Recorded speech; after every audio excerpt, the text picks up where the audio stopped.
Okay, it's 5:30. I'm going to start the script for remote conducted open meetings. This open meeting of the Select Board is being conducted remotely pursuant to Chapter 20 of the Acts of 2021. Ensuring public access does not ensure public participation unless such participation is required by law. This meeting will feature public comment. For this meeting, the Select Board is convening by video conference via Zoom. Webinar is posted on the town's website. Identifying how the public may join. Please note that this meeting is being recorded and that all attendees are participating by video conference. We will confirm all member access here. We'll start with board members. Jason Bridges is here. On Holgate.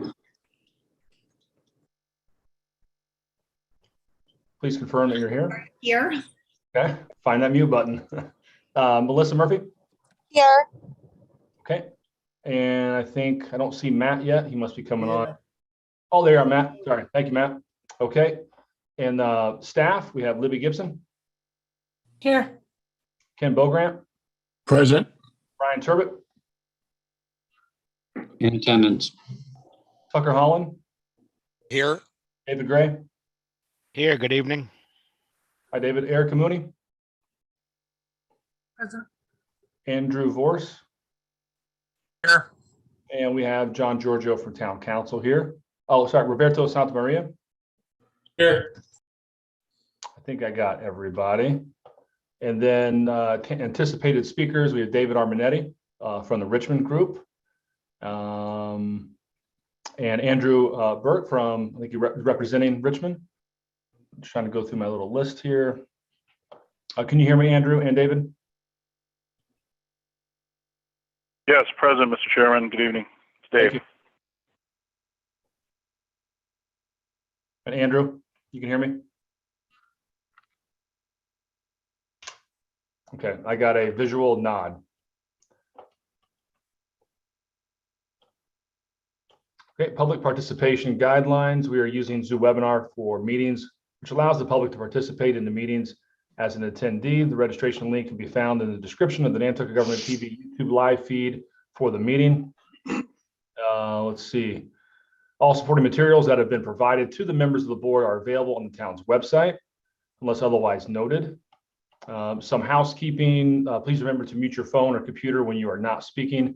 And if you're not speaking, please turn your video off until your agenda item comes up. That's helpful for us to manage the meeting, and especially when there's lots of squares. Thank you, Erica, for putting everyone's title on there. So a lot of people who tune into this, to the the TV version on YouTube, doesn't know everybody. So I think having the titles are really helpful. So thank you for doing that. And finally, each vote taken in this meeting will be conducted by roll call vote. Thank you for your patience and that long script. We will now call the January 19th, 2022 Select Board meeting to order. There's no changes to the agenda. We have a new business item we'll get to, but Libby, announcements. Thank you. So this meeting is being video and audio recorded. In pursuant to the Select Board's committee appointment policy, we have upcoming appointments for the Council for Human Services. We have 4 applicants, and pursuant to the policy, we read their names prior to the appointments being made, which is scheduled for next Wednesday, January 26th.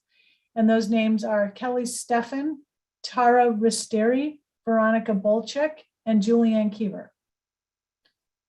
It's not on the agenda because it came in late, and Roberto, I think, is going to cover this, but the town is resuming its in-house COVID vaccination clinics this week.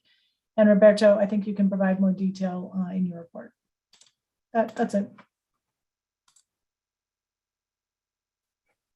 Thank you, Libby. Is there any Select Board announcements or comments just to get started? Okay, I have one announcement. Christy Ferrantella said that I could announce that she had a baby boy, Anthony Clyde, and he was born on January 13th. So she will not be with us tonight and for future weeks. So congratulations, Christy, and your family. Very exciting. And I don't know if we should do this now or in new business when we need to nominate a vice chair just to cover Christy while she's gone. Should we do that now or new business? Does that matter, John or Libby? I would say new business. Okay, all right, thank you. Okay, there's no follow-up on on comments from prior select board meetings. Is there any public comment that is not on the agenda? Switch over here. Tara Risteria, sorry if I messed that up. You're up.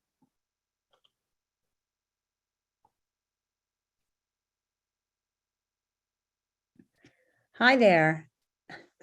Hi Can you there. guys, how, Yeah, how go are ahead. you? So I wanted to, I was told by Erica that we may have the opportunity to just introduce ourselves. And I wanted to see if I could do that. So my name is Tara Ristiri. I am. Tara, hold on one second. Erica, what? It's on for next week. Oh, you wanted me to comment next week. Oh, I'm sorry. I thought the email said this week. Sorry about that. No worries. Well, hello, everybody, anyway. Hi there. Nice to meet you. Thanks Nice for to coming meet in you tonight. See you next week. Okay, is there any other public comment that's not on the agenda tonight? Please raise your digital hand. Okay, seeing none. COVID-19 update. I think we have Roberto tonight. Give us an update. How you doing? Good evening. How's everyone doing today? So as far as the update goes, Libby kind of touched on it, that the town will resume the in-house vaccination clinics. We'll be doing enrollment sessions every Wednesday from 4 to 6 at the trailer next to the old fire station at 131 Pleasant Street. The enrollment sessions will sign up individuals for vaccination at a later date. So if you're looking for a vaccination, just walk in any Wednesday from 4 to 6, and we'll be able to get you an actual date.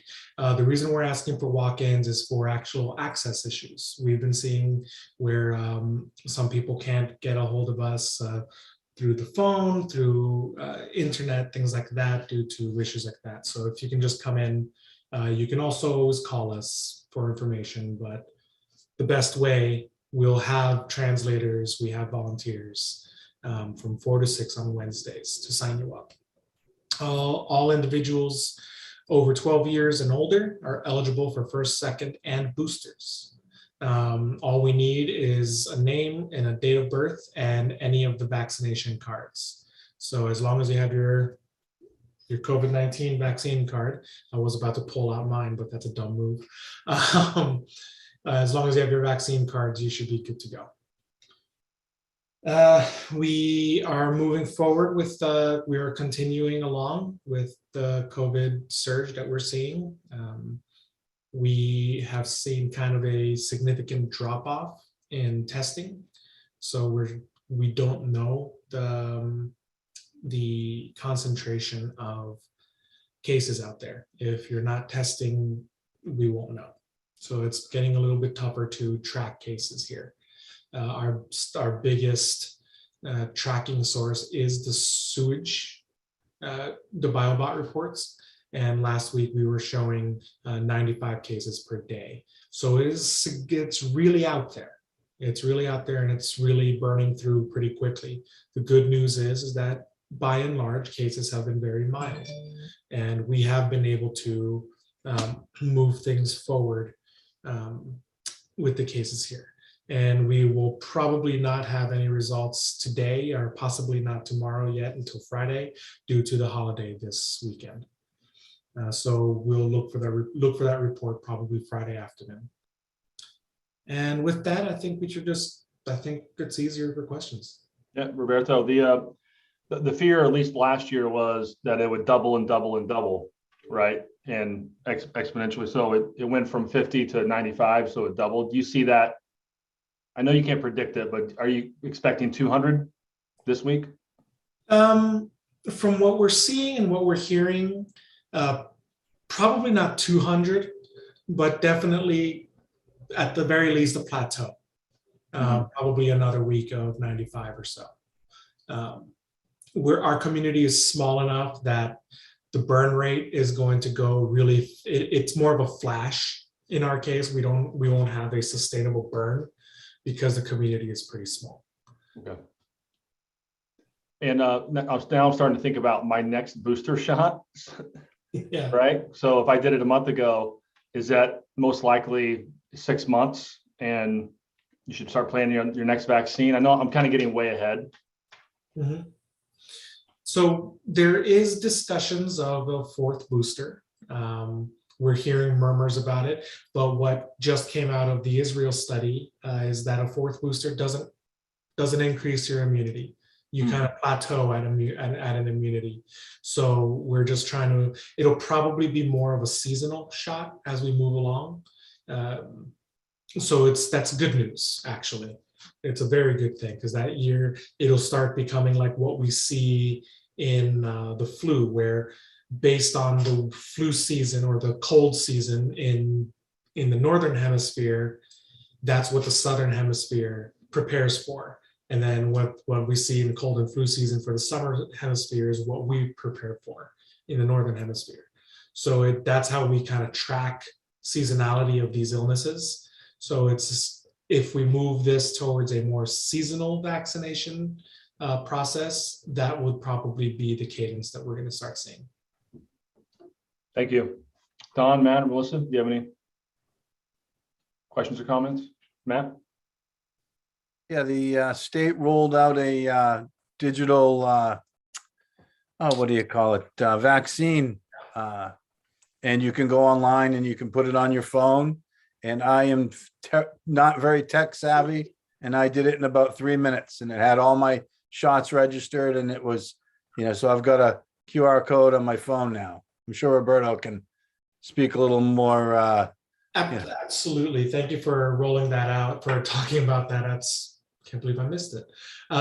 If you go to mass.gov, right on their homepage, there's a little COVID button. And on that COVID button, you can click about your vaccine records. So it's right there. It says access your Massachusetts digital vaccine card. I can actually, let me show it right now. So if you click on there, so if you go to mass.gov, the COVID-19 button is right here on the top right.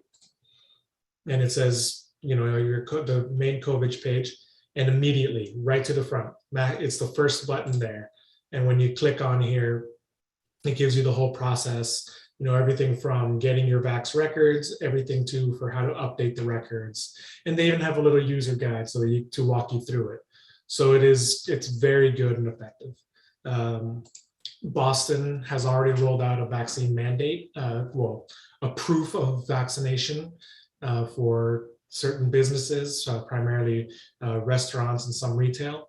That's what we're probably going to be moving forward as far as national policy and international policy goes too.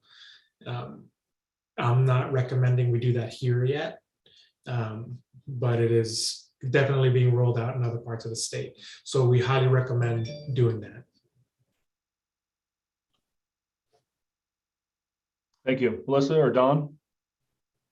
Anything? All set, Jason, thank you.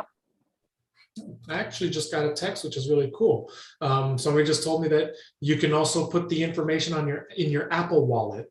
So if you have an iPhone or something, you can put that QR code in your wallet, in your Apple Wallet, so it can automatically show up without having to access the phone and do a bunch of stuff. That's the way I've done it, Roberto. I use the Apple Wallet. Melissa, you have your hand up? Yeah, actually, I just wanted to also talk about the COVID at-home test through the post office. I was able to sign up today and get 4 for my address. And Roberto, could you talk to the public about that? And I don't know if there's any workaround for folks with PO boxes that you know about, but this is a great gift to everyone to have a supply of some at-home tests. Yes, it's rolled out in 2 different ways. I'm trying to remember what the exact website is, so that I don't. COVIDtests.gov. Say that again. COVIDtests.gov. COVIDtests.gov. Yeah, I Googled USPS COVID and it popped right up through the search. So this would be, if you just click COVIDtests.gov, just like Erica just said, It's immediately right here. You just click your button where it says order at home tests. So far, you can order up to 4, but they're going to be moving things along. And actually, the president was on doing a presentation today. No, different one. I had it open. The presidents will be doing it today, talking about how they're going to be increasing the amount of tests, the amount of masks. You can eventually start ordering masks through this website too. That's part of what they announced today. So we'll be moving forward there. The state will, government will. Thank you, Melissa and Roberto. I did that. It took less than 3 minutes, Matt. It was maybe 60 seconds. You put your address in and hit go. It's pretty easy. Brooke Moore has her hand up.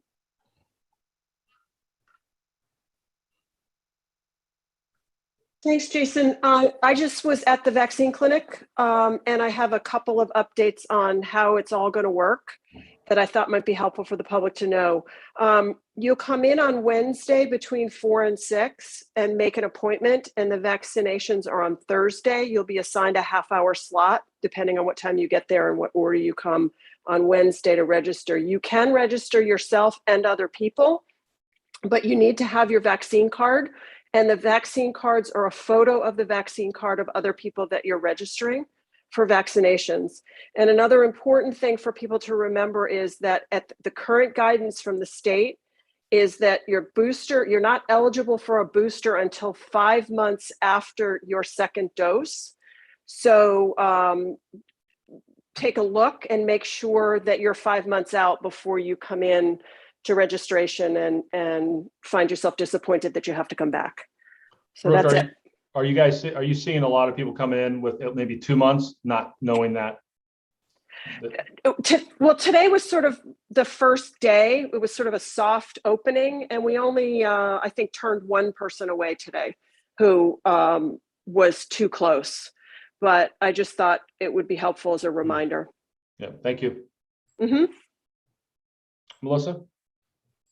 Thanks, Jason. I just found out that the COVID tests will ship to a United States Post Office box. So no worries there. Thanks. That's helpful for everyone who lives in Tom Nevers. Anything else, Roberto?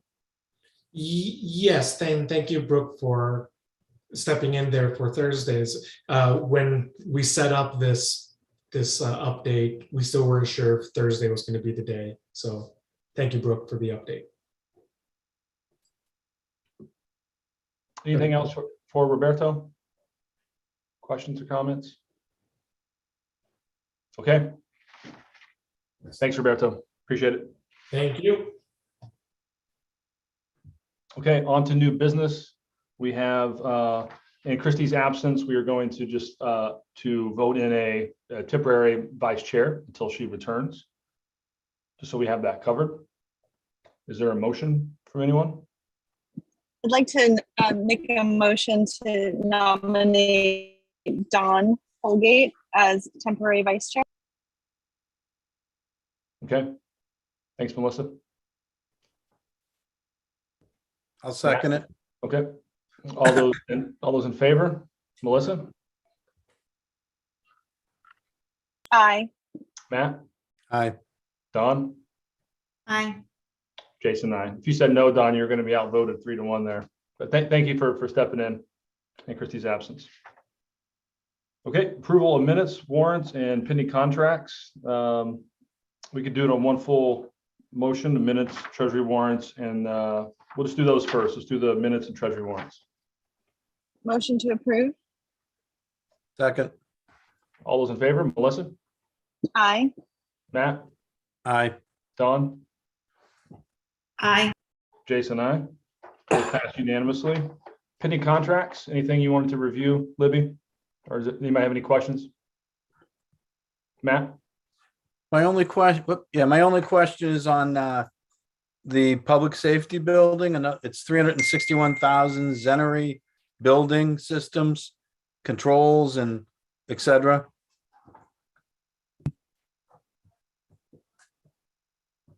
This is part of the fire station project and the integration of those systems between the two buildings. And the funding is coming from the fire station appropriation.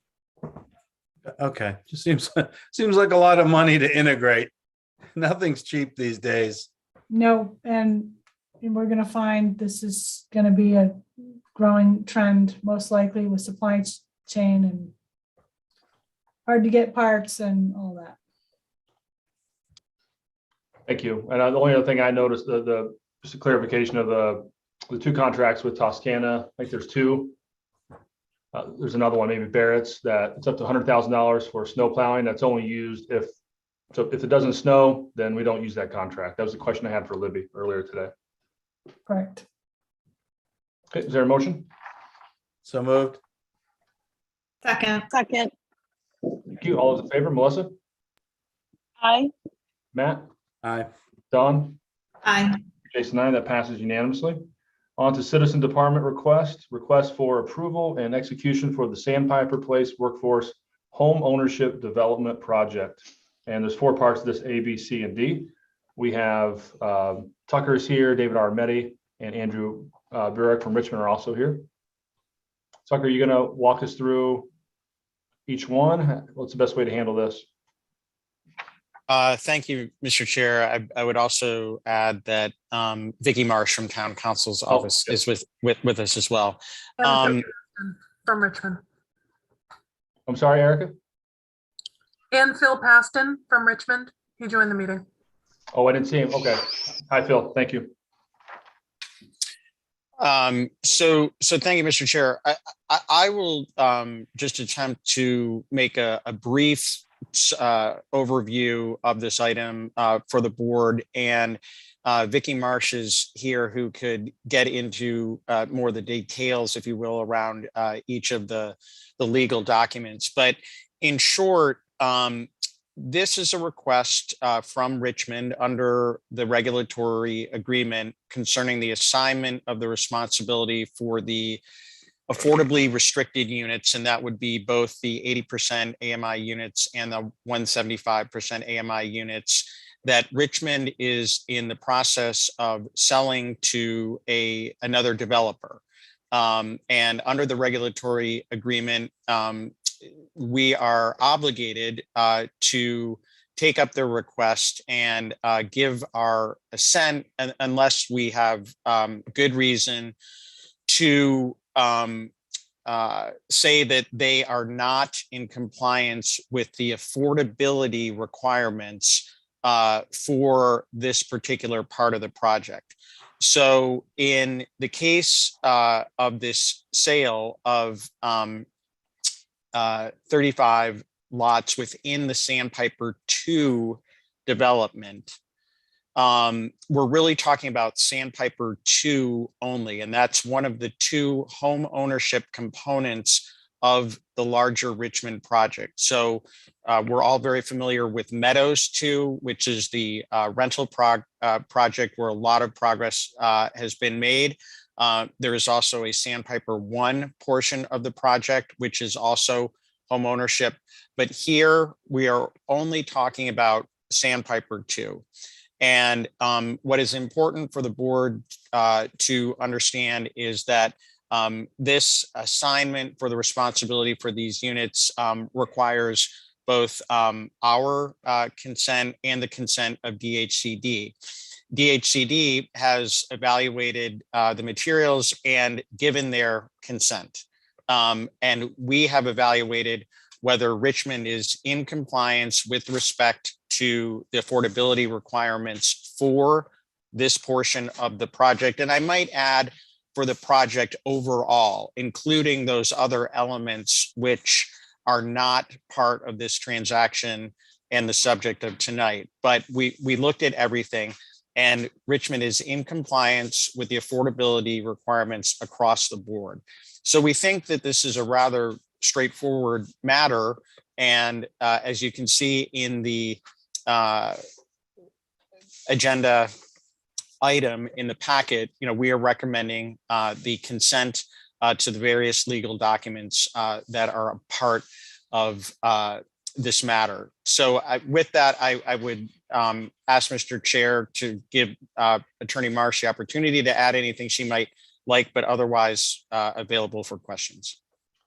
Okay. First off, Vicky, do we need to take these one at a time, A, B, C, D, individual votes for each one? I would ask that you do that, yes. Okay. All right. I just want to just briefly thank you, Tucker, for giving me the introduction here to follow with you. So briefly, as Tucker said, that the units are going to be, the lots are going to be assigned to this new buyer. And in this document, there is not only an assignment, but there's an assumption by the new buyer to comply with the regulatory agreement and the obligations that are set forth therein. So it's not just the assignment, it's also an assumption agreement that's been signed by these new buyers. So as Tucker said, that there is going to be an assignment and assumption agreement for the units that are the 80% AMI units. There's also, and DHCG is involved in that one and is signing off on that one. The assignment and assumption agreement for the 175% units, DHCG is not involved as a party to that agreement because they do not oversee affordable units that are in excess of the 100% AMI. So they're not giving their consent to that. So we're asking that the town consent to the assignment assumption agreement for the 80% units, as well as for the 175% units, which are the workforce units. In addition, there's a document which is a certification of compliance, which is signed by the select board as the executive officer, and Jason as the chair is being asked to sign that document on behalf of the board. I'm just certifying that the Richmond Group has complied with the affordability requirements as set forth in the regulatory agreement. And the last document that's here is actually just a first amendment to the regulatory agreement for the 175% AMI units. And the reason for that document is just to amend the description of the lots because Richmond had created some new subdivision plans. And so the description of those lots comply with those new plans now. So I would ask that the board, if you have any questions, I'm here to answer them. And if you have any other questions or considerations, please feel free to ask. Thank you. Do we have any questions? David, is there anything you wanted to add in? No, Andrew and I are prepared to answer questions, but I think the packet was thorough and we appreciate the summary by both Tucker and Attorney Marsh. I think it stands on its own, but any questions we're glad to answer. Okay. Erica, there's a motion. Yeah, I just want to say that there's a prepared motion in your packet on page 131. I'm happy to screen share it. I would actually like Attorney Marsh to confirm that it's good to go. I'll share it now. If you're going to vote positively on it. Mm-hmm.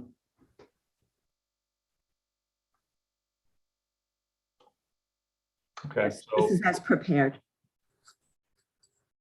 Okay, so Vicky's confirmed that is the motion. Do we have any questions for anyone?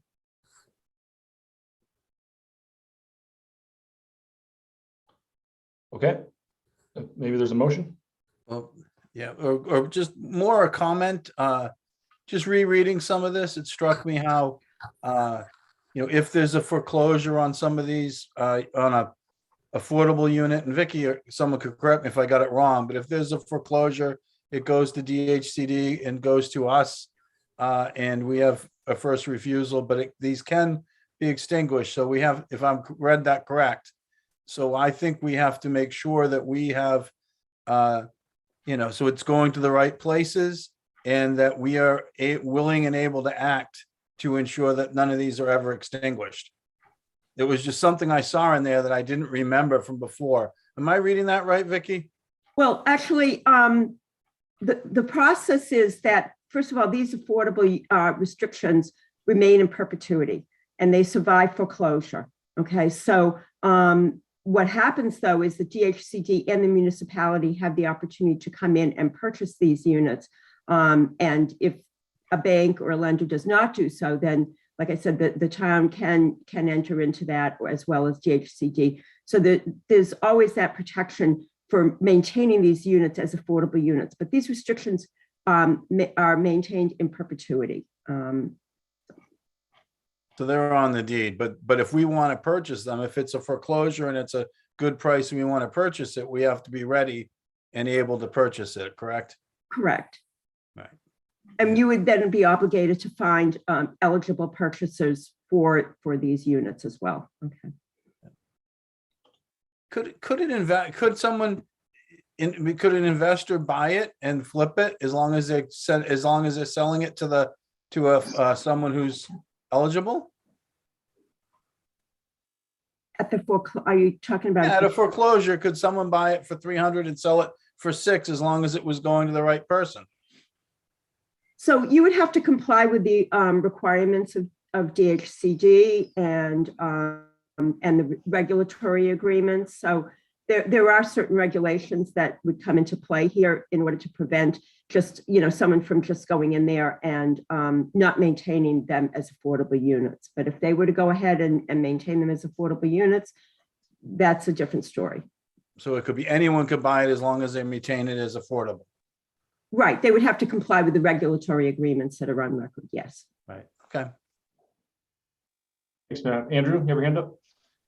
Thank you, Mr. Chair. I simply wanted to add that in terms of Richmond's involvement and as a matter of record title, the Richmond's current prime lender on any of this property did consent and subordinate to the affordable housing restriction, in addition to the fact that this restriction is drafted to survive any foreclosure.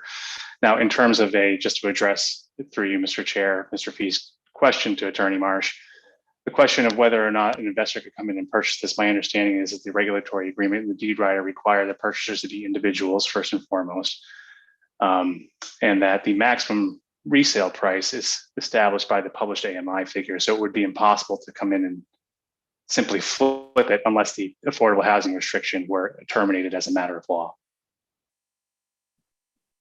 No. And just to follow up, Andrew, well, if the foreclosure is for 300 and the maximum price is 600, just picking two numbers, could an individual buy it and sell it to someone else who's, for the difference? I think the answer is no. And the reason for that is that the foreclosure does not exterminate or terminate the affordable housing restriction as a matter of record title. Again, I'm not sorry. I hate to beat this. I'm not saying they extinguish it. I'm saying that they keep it in place. But if they can buy it under the number that's in place and can make a profit on that number, is that something that's allowed? I suppose there's a possibility that could happen. Okay, thank you. Anything else? Vicky, board members? Is there a motion? So moved. So can we note that the motion is as it's written in your packet? Yes. Okay. Yeah. I mean, do you need Second, as on page 131. Okay. No need for me to read it, right? A little lengthy. Okay, great. All those in favor? Matt? Aye. Melissa? Aye. Dawn? Aye. Jason, aye. Thank you. That motion passes, and that is for A, B, C, and D, correct, Vicky? Even though Yes. originally we said we'll take it one by one, but the motion covers all of that. Great, thank you. Number 2, Richmond Gray Point Development LLC request for Nantucket Sewer Commissioners to consider pre-June 2020 sewer fee schedule for sewer permit connection fees and sewer capacity fees for Meadow 2 and Sandpiper Place 1 and 2 development projects. So for this one, who's going to walk us through this? I read everything in the packet. Is there any, Tucker or David? Sure. Thank you, Mr. Chair. I'm happy to kind of walk through or summarize what's in the packet as far as the write-up goes, David is definitely here to answer questions. This is obviously like a sewer related item, but I was asked to assist with the write-up. So I'll try to summarize this to the greatest extent I can. In short, as the title to this agenda item suggests, this is a request to have the former sewer fees apply to the remainder of the Richmond project, in short. There are two questions really that the sewer commissioners need to consider here. And, should Richmond be granted the request? And a secondary but important consideration for the board is if the board were to decide yes, that they should be granted the request, then the board would need to consider how would that decision or policy issue be addressed with respect to kind of prior stance on this matter. So the background here is that as the sewer commissioners are aware, the zoning allowing for Richmond to proceed with this project was created by way of a special town meeting at the end of 2015. And Richmond subsequently received the special permits for all three components, which we just spoke about in the last item, in March of 2017. The new sewer fees came into effect on June 1st, 2020.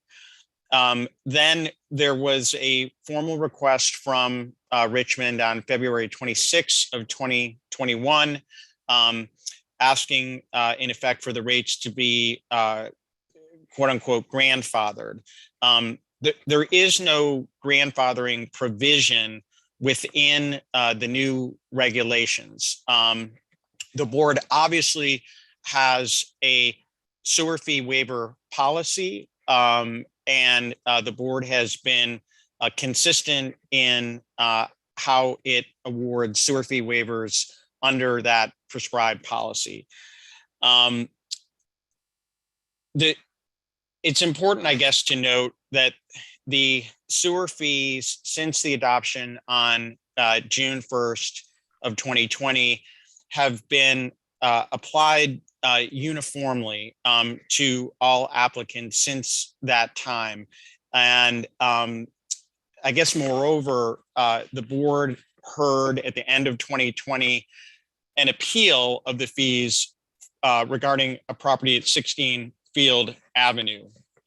And in short, one might say there were many compelling factors contained within the appeal as to why perhaps the board would consider allowing the old rates to stand in that particular application. But the board at that time determined that they needed to be consistent and that the new fees, as difficult as they were and as difficult as a decision it was for the board to make, the board was certainly empathetic. They said that we need to be consistent and that the new fees would apply. So that's really been the consistent policy of the board on sewer fees. And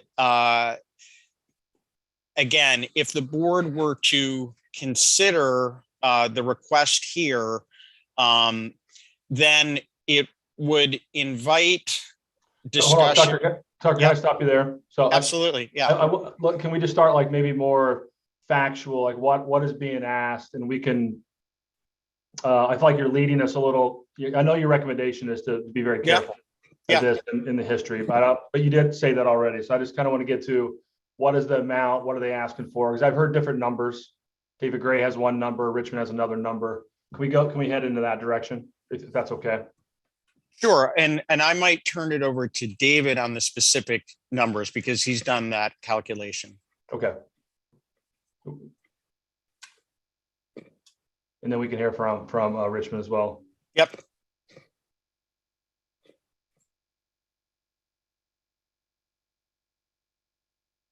David, are you looking for the mute button or? Okay.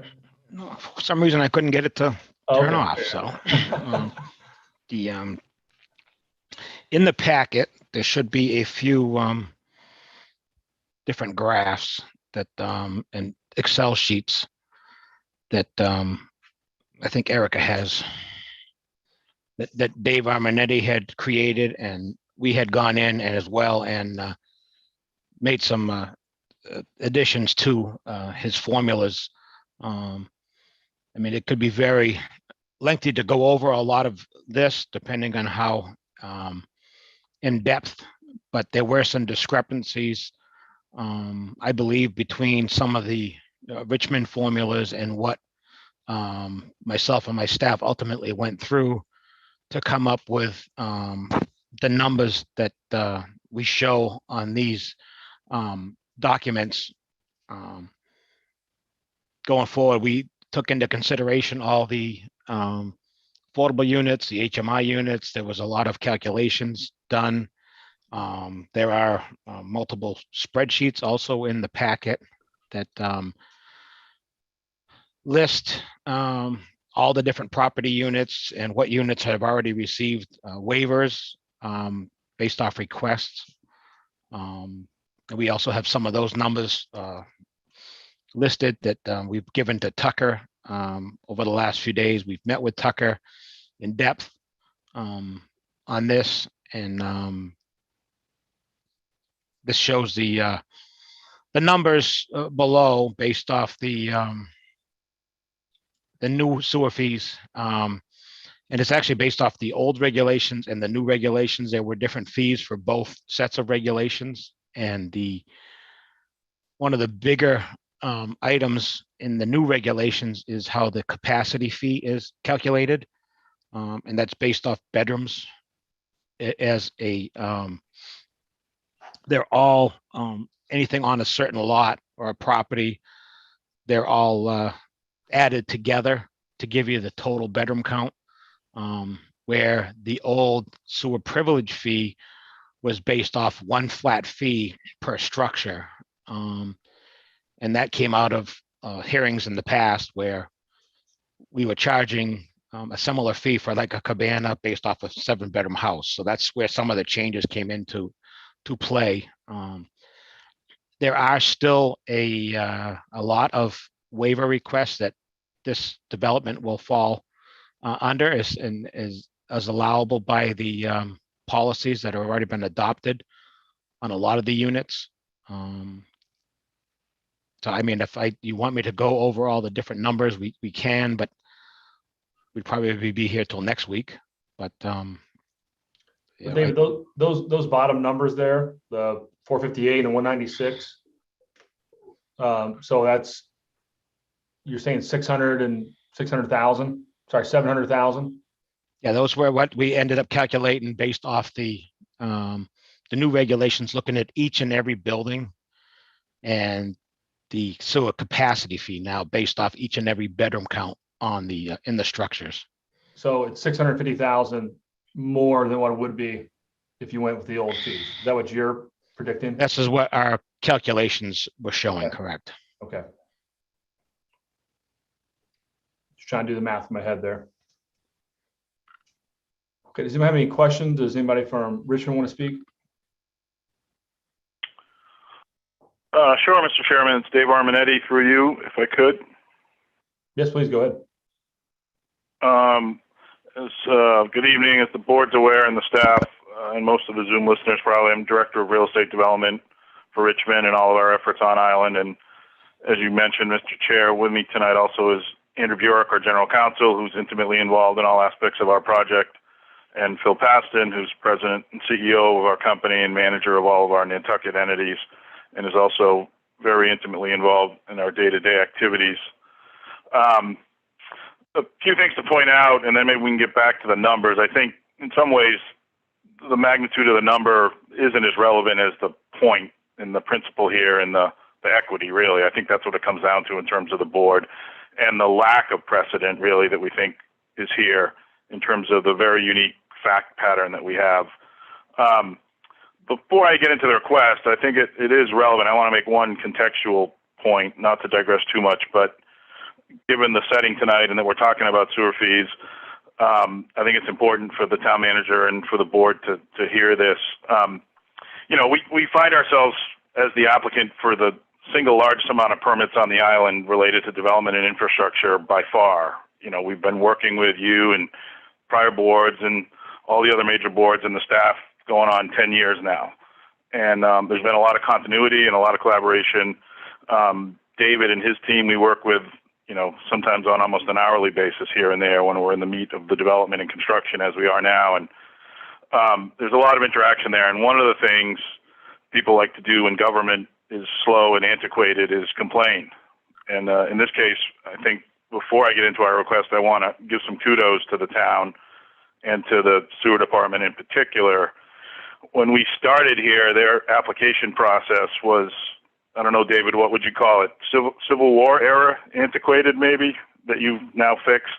But it was, these carbon forms that had to be done by hand with almost like this Jeffersonian quill pen, and it took forever, and it really burdened the staff. And David and Laura and Christine have just done great work in terms of streamlining that whole process, making it all electronic as of about a year ago. And when you're applying for hundreds of these permits, it really makes a difference. And I think it makes a difference in terms of their ability to manage on a daily basis and in the big picture. So, when we have criticism to convey, we do it, but it's also important to compliment both the staff and the town. And I thought tonight would be a good case in point here because we are talking about sewer permits. And if the board wasn't aware, I know Mrs. Gibson's aware of the process, it really is night and day in terms of the sewer permits now, and it's much more streamlined. And, when you're doing it every day, hundreds and hundreds of permits, it makes a difference. So that just thought it was important to point that out. In terms of the request, again, we can, as David said, get into a lot of detail. I know the board has looked at the packet and the staff has reviewed this. It really comes down to, equity and the uniqueness of our situation. When we negotiated the MOA, which in our mind is essentially a development agreement with the town, back in 2015 in anticipation of and after special town meeting, it's very detailed. It covers almost every aspect of our project. And as Tucker correctly pointed out, technically it does not have a grandfathering provision in it. And I will say this with my boss on the Zoom right now, that's my fault for not paying more attention to that particular issue. In hindsight, the grandfathering would be important. And as talented attorneys on the line, I'm sure both Attorney Marsh and Attorney Giorgio could argue both sides of this issue very articulately. But even though there was not an explicit grandfathering in that MOA, we made commitments to the town made commitments to us. They are fairly specific, and we frankly relied on that in great effect in terms of things being vested and being presented at the time that agreement was signed, when the zoning was put in place and when we got our plans in place in 2017. So we do understand there's not explicit grandfathering, but we did rely on it. And if nothing else, there's certainly an implied vesting there. And we think that's important. No one else on the island has any such agreement like that. So in terms of precedent, there's no other large development project that has predated the change to the sewer fees that could come in and make the same argument. We have a formal legal agreement as of November 2015 that laid this out and that you can very readily argue vests most of the aspects of our project, even though there's not an explicit grandfathering provision. More importantly, I think it's a case of equity. We started the project, we develop it, we're developing these single-family homes and duplexes and these rental apartments. And the rental apartments, rightly so, get a lot of attention because they're very important to the town in terms of the bigger picture with housing, the needs, the shy list, safe harbor, and all that. And the apartments contribute more than their majority to that as opposed to the single-family homes.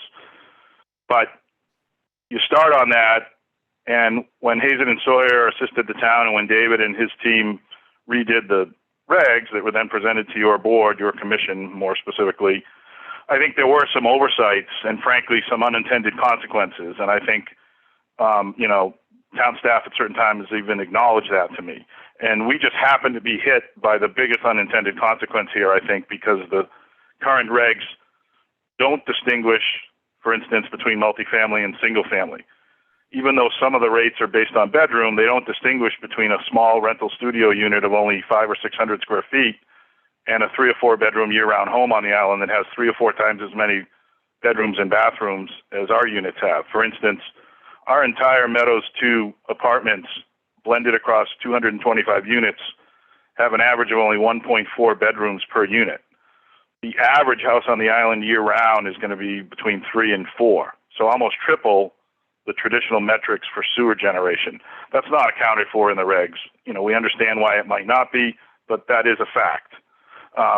The biggest other point is we feel that this would be really a double jeopardy situation for us in particular. Again, being the only developer who is, with their own funds, constructed and funded $900,000 worth of sewer improvements that we're now being asked to pay an exponent of 7 times more to tie back into that we already built. Now, granted, it goes into the town system and goes to the plant, so it's not strictly an argument of we're only using our own pipes, but it really is double jeopardy or a double whammy when we spend $1 million building our own big sewer system that, first of all, cleans up the former Glowacki septic systems that we're starting to leach into the aquifer, is also available to all the other property owners around us. In conjunction with our mitigation agreement with the town, we agreed to dedicate those sewers to the town and to allow all the other users around us to use that. And then after the fact, 5 years in, we get this exponential change in the fees. And it really does burden us, particularly on the apartments, to try and be able to deliver these apartments, even the market rate units, which we committed to the town and we've continued to do at as reasonable a rents as possible. We're not pushing the rents as much as we can. We're trying to make our commitment that we made to the town 6 years ago consistent and follow through, and we've done that.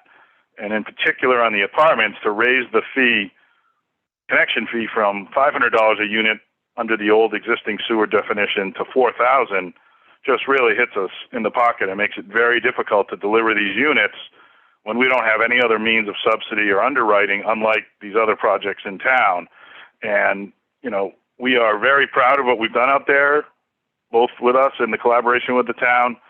We've helped primarily, and in some cases exclusively, to get the town 3 years of safe harbor under Chapter 40B, which is great for the town and great for us. We've also been the primary responsible party to, at this point, double the count on the town shy list, and we're about to triple it when we finish the build out of our apartments. All that's consistent with what we agreed to do and has been greatly supported by your board and the town in general, and we're really proud of it. But to come in at midstream here and whack us with this 7 times change to the fees just really hurts us from delivering the rest of this project, which we very much want to do. So it's really a precedent argument in our favor. We're the only ones who have done this and are continuing to do it. I think it's instructive that even though there's great density bonuses allowed and favorable zoning, that no other developer in the last 6 years has even stepped up to the counter and applied for a project that's not been fully subsidized by the town. We're not patting ourselves on the back, but we do happen to be the only one who have delivered this, and we're going to continue to deliver it. So we think it's an equity argument, a vesting argument, a precedent argument that's in our favor, and I'll leave it at that, other than to answer any questions that we'd be glad to answer, and we appreciate the time and the board and the commission's consideration. Thank you, David. Any questions from the board or comments? Or if David, you want to add anything? Or Vicky or anyone else? Tucker, go ahead. Well, I would just want to back up what David had said there regarding, all of the different activity that Richmond has done in terms of increasing the stock of housing for the year-round community, particularly with regard to the rental. And as a matter of fact, just today, we received confirmation from DHCD that the latest 24 units that are part of the Richmond's Wildflower Acceleration have been added to our SHI list, taking us up over 6% now toward the 10% requirement. And those units do contribute to an additional year of safe harbor. So all of that is true. And I just wanted to point that out to the board. Thanks, Tucker. Matt, do you have your hand up? Yeah, this is, I guess, for David Gray. One of the comments in one of the letters was that there was perhaps oversight and that multi-units were not considered. Is that a true statement, or is that, did you guys consider, apartment buildings, et cetera, when you were setting the rates this time? Yeah, so we did. We went the full gamut, and most of the time we only deal with duplexes. There's only been a handful of buildings over the two dwelling units or whatever. We've had one over off of Old South, another one off of Old South where they had 4 units in it. But all those were looked at, and it's everything that Richmond has done has been great. So. Matt, thanks, David. And are they all charged the same way Richmond is charged? If you have a duplex, is it 2 units based on the amount of bedrooms? Is it those 4 units? Is it 4 units plus the number of bedrooms? It's each unit, because a lot of the duplexes that we see or whatever can be sold. So it's 1 permit per side, a unit or B unit. And then there's only 1 capacity fee per structure, which would be a whole, a total of the bathrooms or bedrooms or whatever that's in the units. So it's separate permits for each side, but only 1 capacity fee. And you're using the similar with these buildings, 1 capacity fee and X units, is it the same? Correct. Yes, correct. David, you're saying that you considered this when you guys, took that year and a half, really looking at these fee structures. Is there anything that stands out now that maybe we could adjust it? And I'm asking that because I'm not, at this point, I'm not for a full grandfathering of everything and going back to the fees before. But I am interested in maybe looking at it from a fairness issue. Maybe it wasn't calculated correctly. I'm not questioning all the work we did, but just to look at it. And you have seen it just recently when we came forward with an amendment where situations came up that we had not experienced before or did not anticipate. So I think there's always going to be issues that can come up. We tried in the regulations with the help from Hazen to try to look at every single scenario. And did we miss some? We can assume we did, yes. But and the regulations are there for for us to amend or to review from time to time, unlike the 30 years prior that they hadn't been. So that there still could be some work to go forward on. Yes. Thank you, David. Dawn?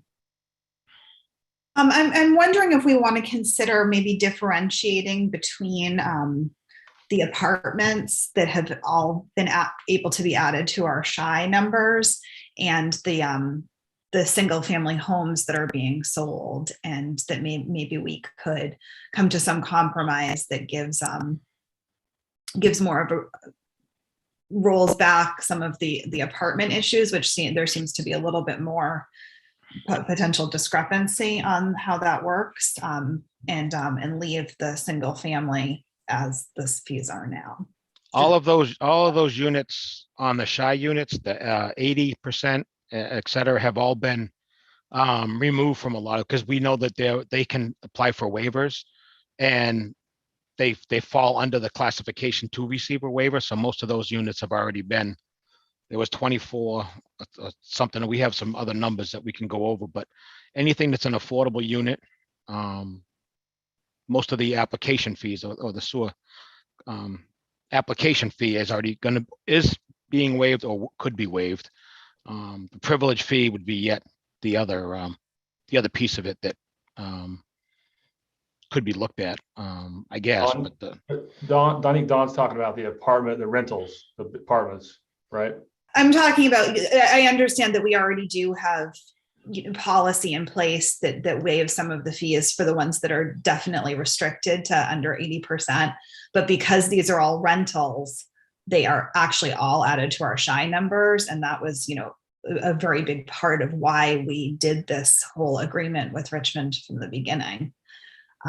So I'm just thinking if there's some compromise between fully what they're asking for and something that we can live with from a policy perspective in terms of differentiating it between other situations. Erica? I'm just looking at my spreadsheet that I use for sewer fee waiver requests. And I would note that in October of 2016, the select board actually waived a portion of the sewer connection. They waived all of the sewer connection permit fees and sewer privilege fees for 57 rental units then. So it seems like we already have done some for rental units in addition to, and then we also waived 24 units of apartments in 2019. And so I think like we've done it prior for rentals. Well, I think this is helpful for the SHI list or the apartments. I think there's something that could be looked at there. Matt, go ahead and then we'll go to you. We'll go to Dave first and then. Okay, David? Is that me, Mr. Chairman? Or David Gray? Yeah, I'm sorry. Oh, sorry. Through you. I think the staff's answering this all correctly, but it might be a little confusing. The staff is correct. The commission has previously waived the permits for all of our 80% rentals, which are not at issue in our request. We're only seeking the grandfathering back to the prior fees for the 94 remaining market rate units in the Meadows 2 apartments of the apartment component, to Mrs. Holgate's point. The AMI units stand on their own unless the commission's going to change the regs again. We're only seeking a grandfathering of the 94 remaining market rate units, as has been pointed out, all of which are permanently on the town's, all of which will be permanently on the town SHI list. I think right now we're at 125, but all 225 will once building permits are pulled for those. So thank you. And the only other point I'll point out, I don't mean it to be a little self-serving, but I think it's probably important. We've been working with your board and with all the staff long enough. I think the town knows, we step up and we value our role here as a steward and not just a developer and a property owner. And maybe one example here, we don't nickel and dime the town.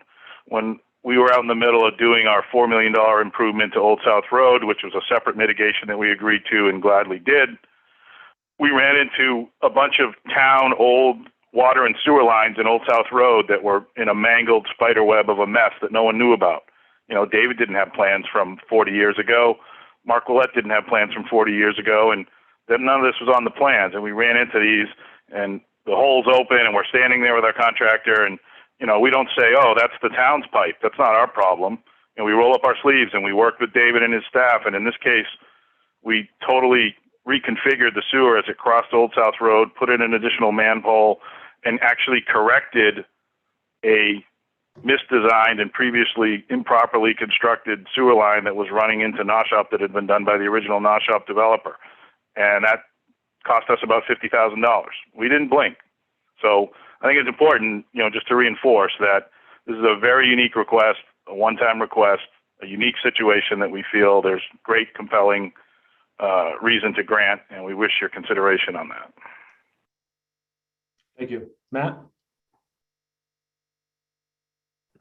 Yeah, I was gonna say it was on the 80%. I see where Don's going with it, and I don't really want to do that on the camera tonight. If we are going to change that, I think that should be a recommendation from staff. I just, I mean, the recommendation is to stay, that I'm reading, is to stay consistent.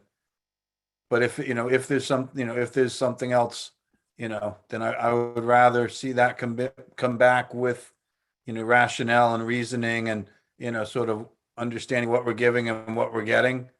So Thank you, Matt. Melissa?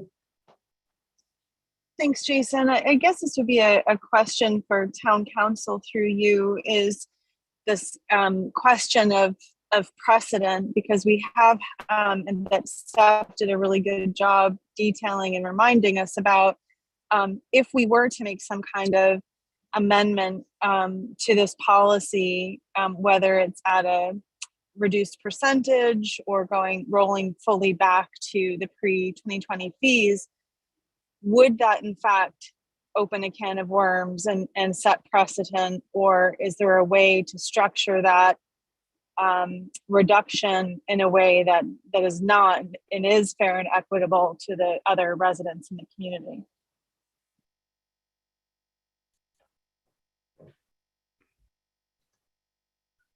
Melissa, was that more of just a thought question, or were you? Well, I guess I would love to hear from somebody, you know, and I don't know who the answer is, but you know, I'd like to get a little bit clearer on this idea of precedent, because we have refused other residents who had very compelling requests, and I certainly understand Richmond's position in this, and they have been a great partner to the town. I like where Don is going with this. So is there a mechanism to reconsider these fees and some kind of reduction, come back to us with a proposal that is set and unique to this kind of development? Thank you. John, did you have your hand up? Yes.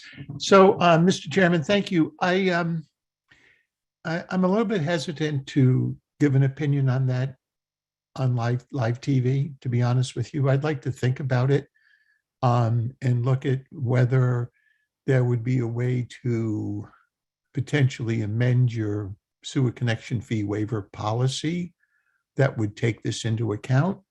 I do think I agree certainly with Melissa that there's always a potential for inconsistent or disparate treatment, I should say, and we have to be mindful of that. So my recommendation would be that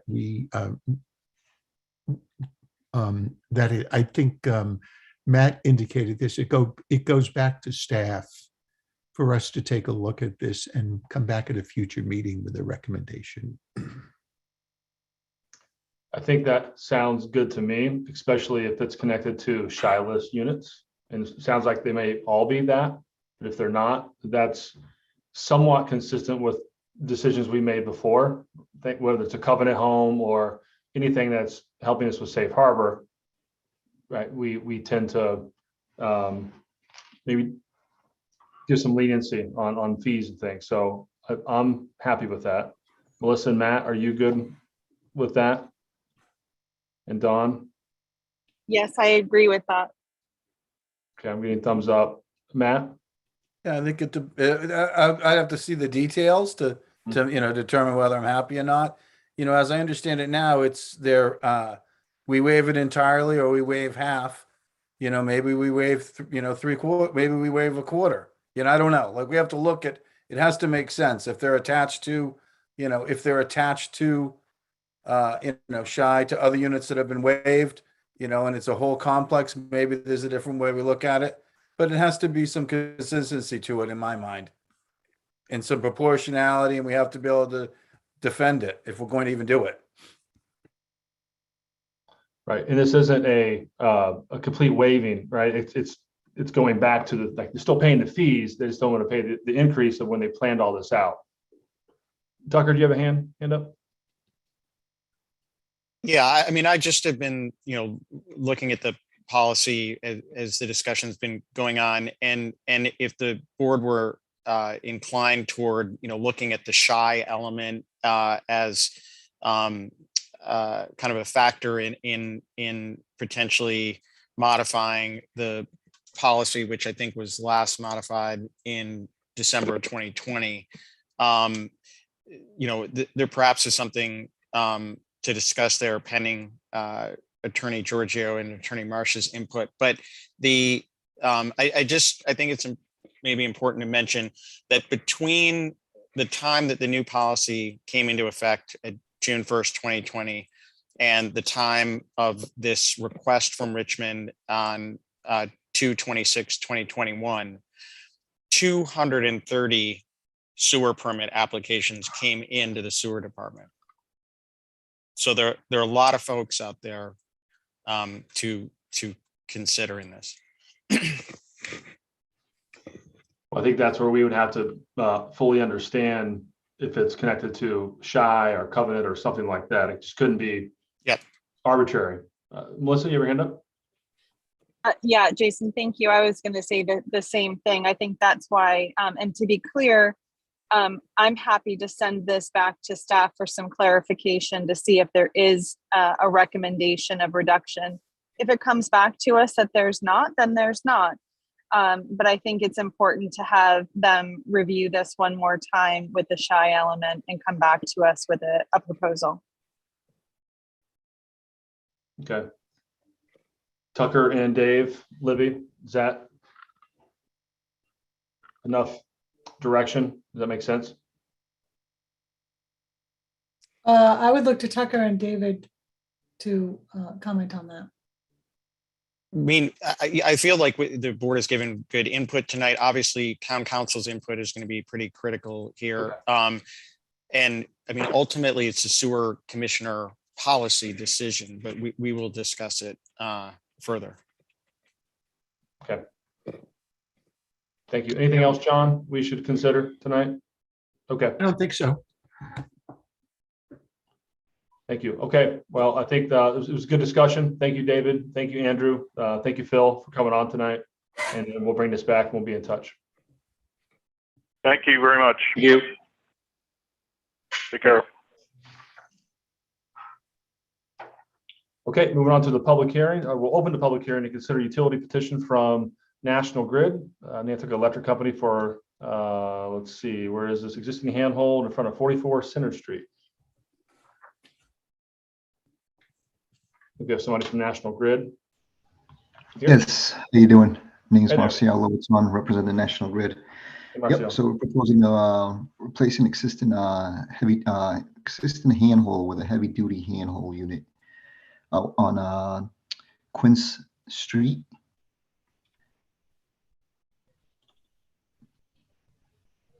Near unit 44 there.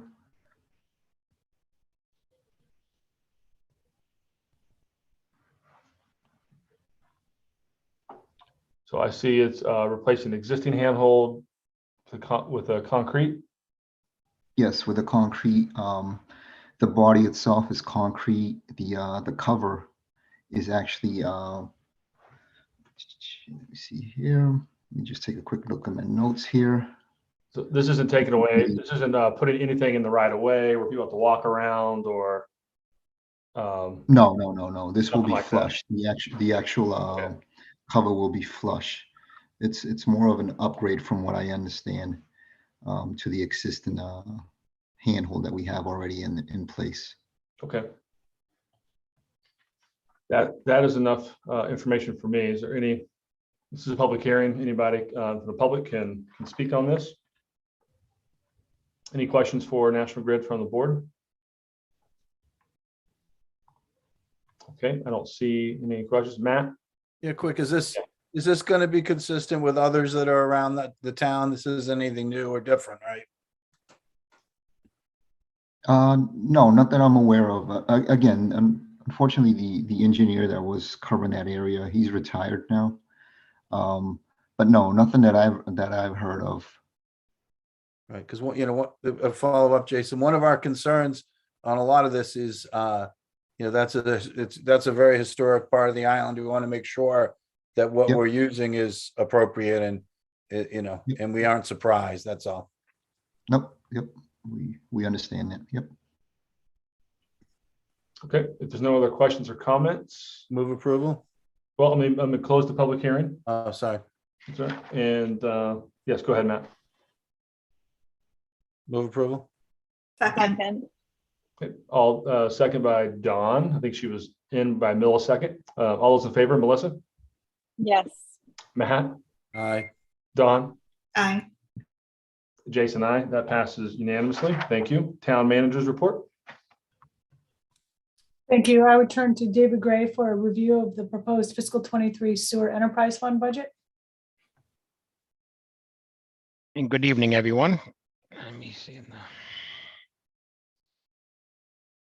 In the packet, you will find our fiscal 23 budget story. And I believe Erica has it up on the screen. We continue to excel and grow in a lot of ways. And we maintain all of our operators are highly skilled and certified.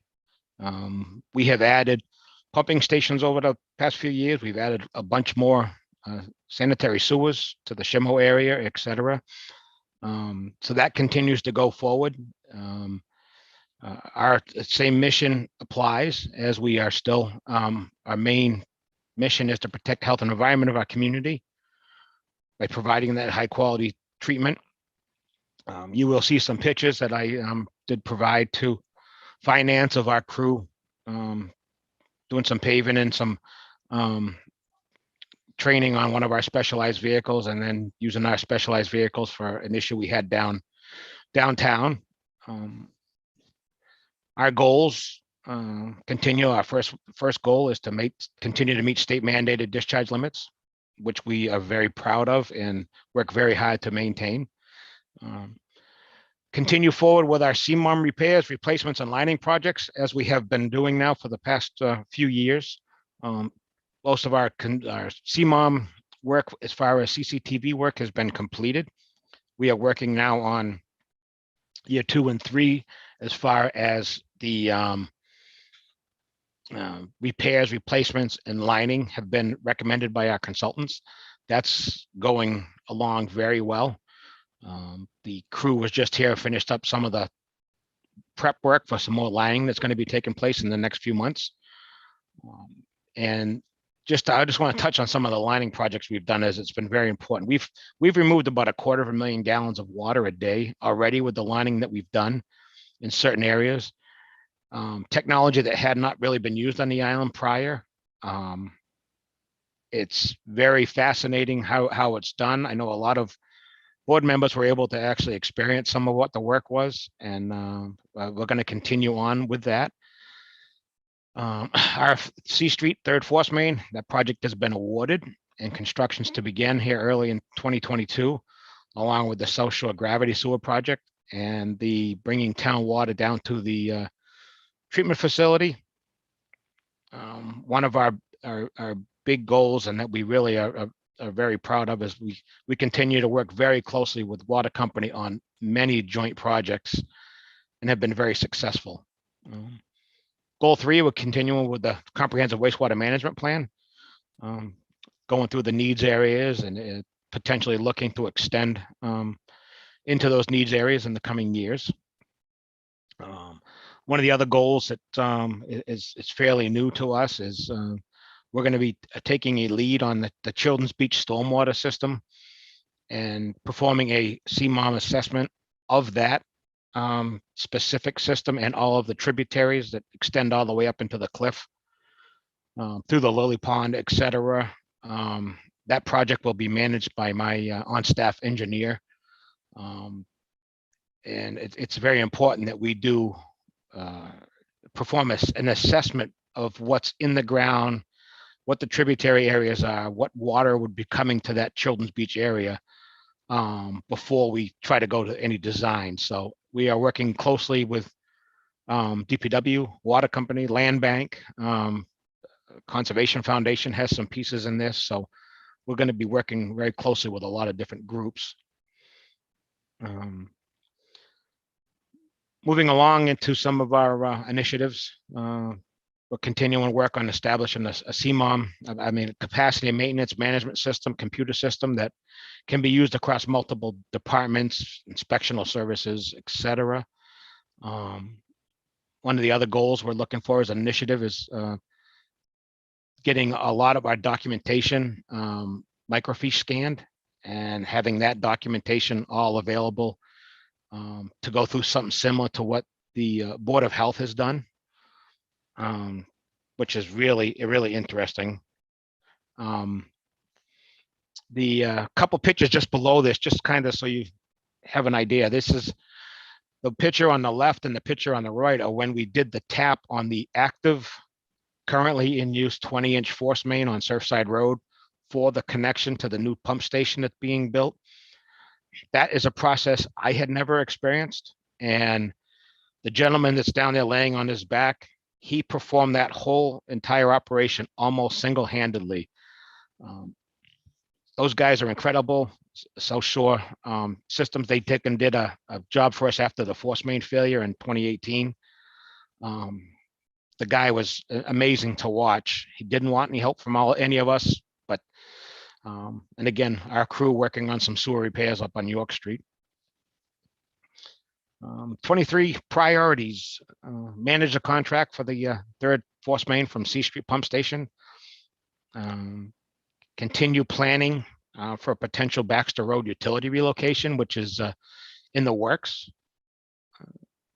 Continue planning for issues related to PFAS and PFOAs, which is really a hot topic right now. I unfortunately have had to learn more about those initials than anything I'd ever cared to learn, but it's continues. It's a very important aspect for us, so we are working very diligently with that. Continue priority 4 is continue planning and design efforts with the sewer master plan on different parts of the island, from Sconset to the inter core areas, outside to all the different needs areas, possibly eventually Nantucket. So there's a lot of stuff going on behind the scenes. Priority 5, which maybe I could have moved up a little bit, but in the last week and a half, we have lost some significant shoreline up front, upwards of 35 feet. We even lost more last night. I'm working very closely with Vincent right now from Natural Resources, and I was in contact today with a survey crew to try to get them out here as soon as possible to get an actual on-the-ground survey of the shoreline as it stands today. Well, it might be different by tomorrow if the wind continues, but we've seen some drastic impacts along the South Shore, which in my 14 years out there, I had not seen prior. So, and the biggest difference, we're seeing winter storms with southwest and east-southeast winds, highly unusual. So that seems to be going on, what's happening as far as our priorities and goals. I don't know if you want me just to keep on going, Mr. Chairman, and just stop for questions along the way. I think you can keep going. Anybody has any questions? That's a great presentation so far. Thank you. Moving along with our overview, we have had a very busy year this year as far as sewer permitting and using the new Intergov permitting system and online CSS portal, where patrons can actually do 80–90% of their permitting online themselves, up into even paying some fees by credit card. So that's been exciting. It's we've had our challenges and our hiccups, but Christine and staff have been very good. I mean, we work so closely together with all 3 office staff that it's been a challenge, but it's been very enjoying as well to get, as Dave did say recently, that to get away from those carbon copy permits was a blessing all by itself. We're still trying to sustain our current standards and provide future and further enhancements of our permitting operations. We recently reclassified one of our S1 positions, which was Christine's position. She's now an S2. She's our office administrator, to reflect a lot of the substantial changes in the scope and essential duties that were currently being performed. Intergov, although computer-based, had its own issues and created some operation stuff that we had to work on. We did recently bring on a new S1. Kathy was welcome to our department very recently, and she and Christine worked very closely together up in the administrative office along with Laura.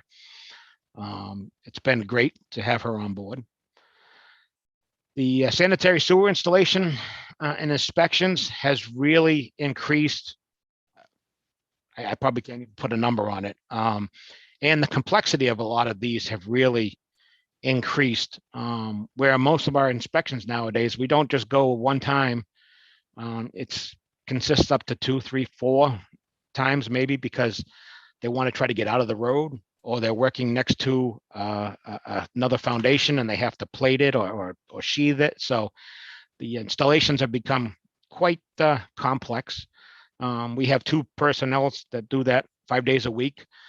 We also have the ability to have inspections on weekends where they would call the on-call operator, and there would be a separate fee for that.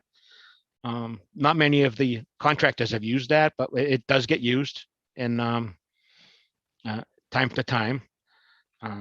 We currently are at full staffing levels for the time being.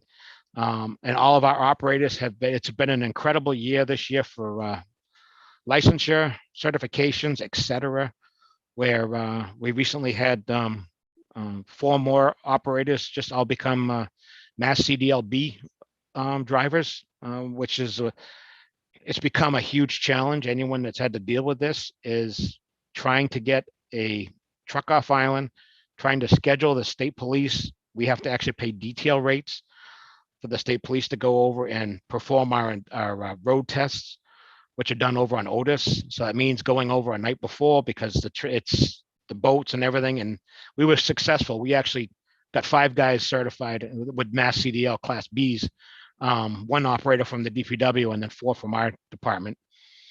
Again, lots of training going on. TCHs we have to continue. Our residual sludge, again, that's PFAS and PFOA concerns. We are working very closely with admin staff, Chuck Larson, et cetera. With Greg, it's kind of been at the forefront with us. We have another meeting coming up in another day or so about PFAS and PFOA, so we continue that. Construction on that Surfside pump station, which everyone has probably seen, is moving along very nicely. However, as everyone's finding out, supply and demand is, we can't get windows for 12 weeks. We were able to finally scrounge up enough sidewall shingles to get that project started shingling and to be able to complete the exterior shingling. Pumps, some of 26 weeks for delivery. So it's been a challenge, as has my next line item, which is chemicals and other supplies. Lead times are extremely high. One of our biggest items we had to take and get recently was citric acid, which is a known food product that's in soda and everything else. We were only able to find 1 vendor that was on the state list, and the cost was probably 5 times more than what it would normally cost. But in order to maintain the membranes so that they don't fail, we had to take and go outside and purchase citric acid, which was very important for us. Fuel supply and backup power was one of the things that I did look at to take and try to increase slightly in our budget. As fuel costs and supply and demand, I think those costs have gone up. Getting into the current standing and licensure, which I'm actually reading my screen. I think Erica has the same one up. I do, so it's just fine. Let me just go back to mine here. And again, busy staff, constantly having to get licensures. It shows you the hosting licenses we have to have. All of our wastewater license operators that we have, we do have a brand new grade 6. Paul Boucher was able to get his grade 6 after coming on board, along with other operators that got theirs over the past year and a half. Also show all of our new CDL drivers as a requirement of the employment. So we are doing very good as far as all that goes. So now we'll get into some of the numbers, where we're at with our expenses, between payroll and operating. There was just a few increases this year that I saw, and then we worked very closely with Brian's staff and Rick and Maria and everyone down at the finance to take and get to where we are. The biggest challenge was supply and demand, and the costs have gone through the roof, with a lot of just, it's, I don't know, well, if they're taking advantage of COVID in some cases, I would say, but so then we get into the budget details. I would actuals. I don't know if you guys want me to go through the entire thing or just go through my exceptions, or however you would like me to go. You know me, I could talk all night, but. David, just do the exceptions. Okay. First, yeah, capital items. We have been very lucky with our membranes because we are so dedicated to performing all these recovery cleans that we have to do. That's where the citric acid comes into play. We now are ready. Our membranes are coming up. They're 12, almost 13 years old. That is unheard of in the wastewater field as far as membranes lasting that long.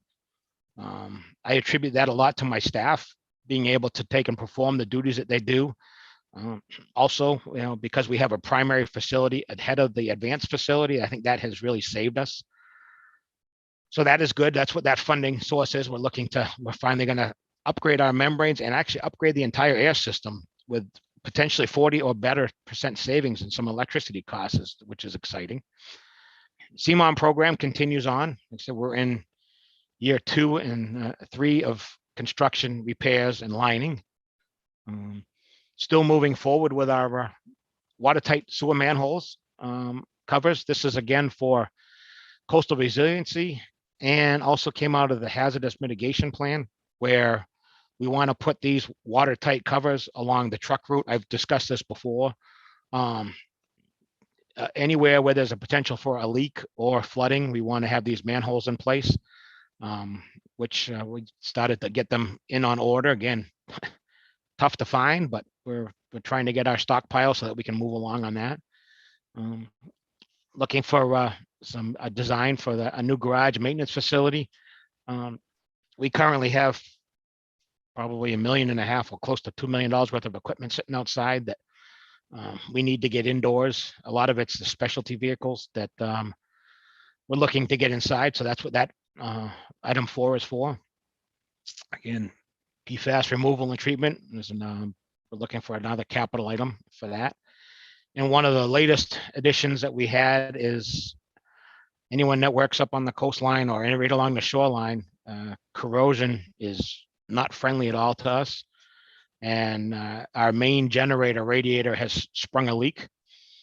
And we are doing everything we can right now to keep that going.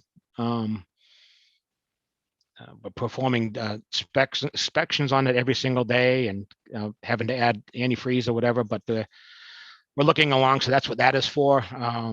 The radiator is probably the size of a good sized bedroom. It is massive. It entails cranes and everything else to bring it into place. So that's a big lump there. Operational expenses. Again, I looked at mostly just the equipment maintenance and repair, vehicle maintenance and repair, gas, diesel, fuel prices have gone up. The chemicals we used in the wastewater field it's scary to see the numbers, unbelievable. Fuel oil for Sconset, specific chemicals for Sconset, all increases. 10, 15, 20% increases based off of speaking with vendors and sales. And then we get into the couple of the organizational things. David, are those operational expenses, are those the increase, or is that just what it is now and it's all 10, 20%? It's potential increases that could be coming. Luckily, the town is kind of locked in with bidding and stuff like that for fuel oil, et cetera. But some of the outside costs that aren't there, chemicals, for example, and a pump that used to cost us 5 or 6 grand 3 or 4 years ago is now 9-10 grand for the same pump. So it's just, I just like to have that. I always put in a little more than, just like to have that cushion in case something happens, like our main generator radiator that failed. Excuse me for a second. Yeah. It's like sneezing on my dog trying to get in my lap, which I'm surprised you haven't seen yet. So that's kind of brings you through the sewer world, kind of shows you our organizational chart. We have grown over the past few years, and I can't say enough about our staff, our administration. I can't thank Libby, Erica, and the administration staff for all the help that we get. We don't ask for it very often, but usually if Libby sees a call or a text coming in for me, she usually knows it's not very good, and I try not to ever bother her or any of the one in the staff. But with that, I just can't say enough, Jason, to the support I've had from the board and the involvement over the years of the different boards and the administration staff. I can't say enough over. David, I think you should also take this opportunity to tell everyone what's the only thing that should be flushed down a toilet. We yes, David and I were texting earlier, maybe last week, about the amazing things that he's found at the wastewater treatment facility through the years. Yes, and Libby was on a tour one day, and she asked that same question. Let's not get into that. No, I know, and I didn't either with Jason, but we still are seeing an awful lot of doggy waste bags. We just had a call this weekend, and the crew went up. They did some camera work today, and grease and wipes are still our 2 biggest enemies right now. And it's every little bit helps. When you cook dinner at night, just wipe the dish or the pan out with a paper towel before you rinse it off. It helps. It helps greatly. Believe me, it does. So with that, I'll turn it over for questions. Thank you, David. I don't have any questions. Matt? Yeah, I don't have any questions. I wanted to thank you, David. I think you've done a great job building camaraderie in your department and being a leader and making sewer kind of sexy. Makes us all want to work for the sewer department. But oh boy. No. Hey. And then I think on the erosion aspects of this, if that's, I had a friend had sent me a text. So I'm glad you brought up that you had that erosion there. And if that needs to be bumped up, in the priority, you should get to Coastal Resiliency, get to Vince, which you are. And, we really need to start thinking about, is there anything we can do proactively? I just look at the fences and how much sand they get down at the jetties every winter. And I wonder, is there anything we can be doing, along there just to slow this down, So, the sooner well, we you've can seen get on over the that. years when we used to do the Christmas trees, they made a Exactly. tremendous impact. The South Shore is maybe a little bit more of just a high velocity zone as far as the surf goes, but Vince was out yesterday to the plant, Vince and Morgan, and they had put some stakes at 20-foot intervals, and they lost one of their stakes last night. So I was talking with Vince again today. So we are working very closely with him. Once I get this survey done, we have been in touch with some of our consultants. So we'll keep you posted on how we make out. Right now, we're about 110 feet from the fence line to the edge of the bluff. So. And David, you might mention there is a plan to relocate a bed if need be. Yes, correct. And in some of the CWMPs in the past, that the first 3 beds are the closest to the ocean. Beds 1, 2, and 3 are the oldest. They have been there since they are the original beds. We would move those inland over to where the piles of dirt and loam are right now. We have the land available. We are going to be working very closely with DEP here. Do we need 15 beds? good to have them. Sconset, on the other hand, has actually built up some. So maybe our sand's going from Surfside to Sconset, but it's going somewhere. Yeah, 110 feet is, if you're losing as much as you just lost, 110 feet won't take long. And that's this part that scares me. And I think that that's, so it's good that you're with Vince and that you're on it, because, that could be a just catastrophe. He's a tremendous resource. Very, very, I really appreciate working with him all the time. So. And the only other plug I'll make is maybe someday we're treating it well enough, they'll give us an outflow pipe. I know that the state says no to that, but maybe we should be starting to work on that, because I don't know where else you're going to move if we ever had to. So we won't bring that up with the DEP anytime soon. Hopefully. Yeah, let me say that. Thanks. Thank you, everyone. Thank you, David. Libby?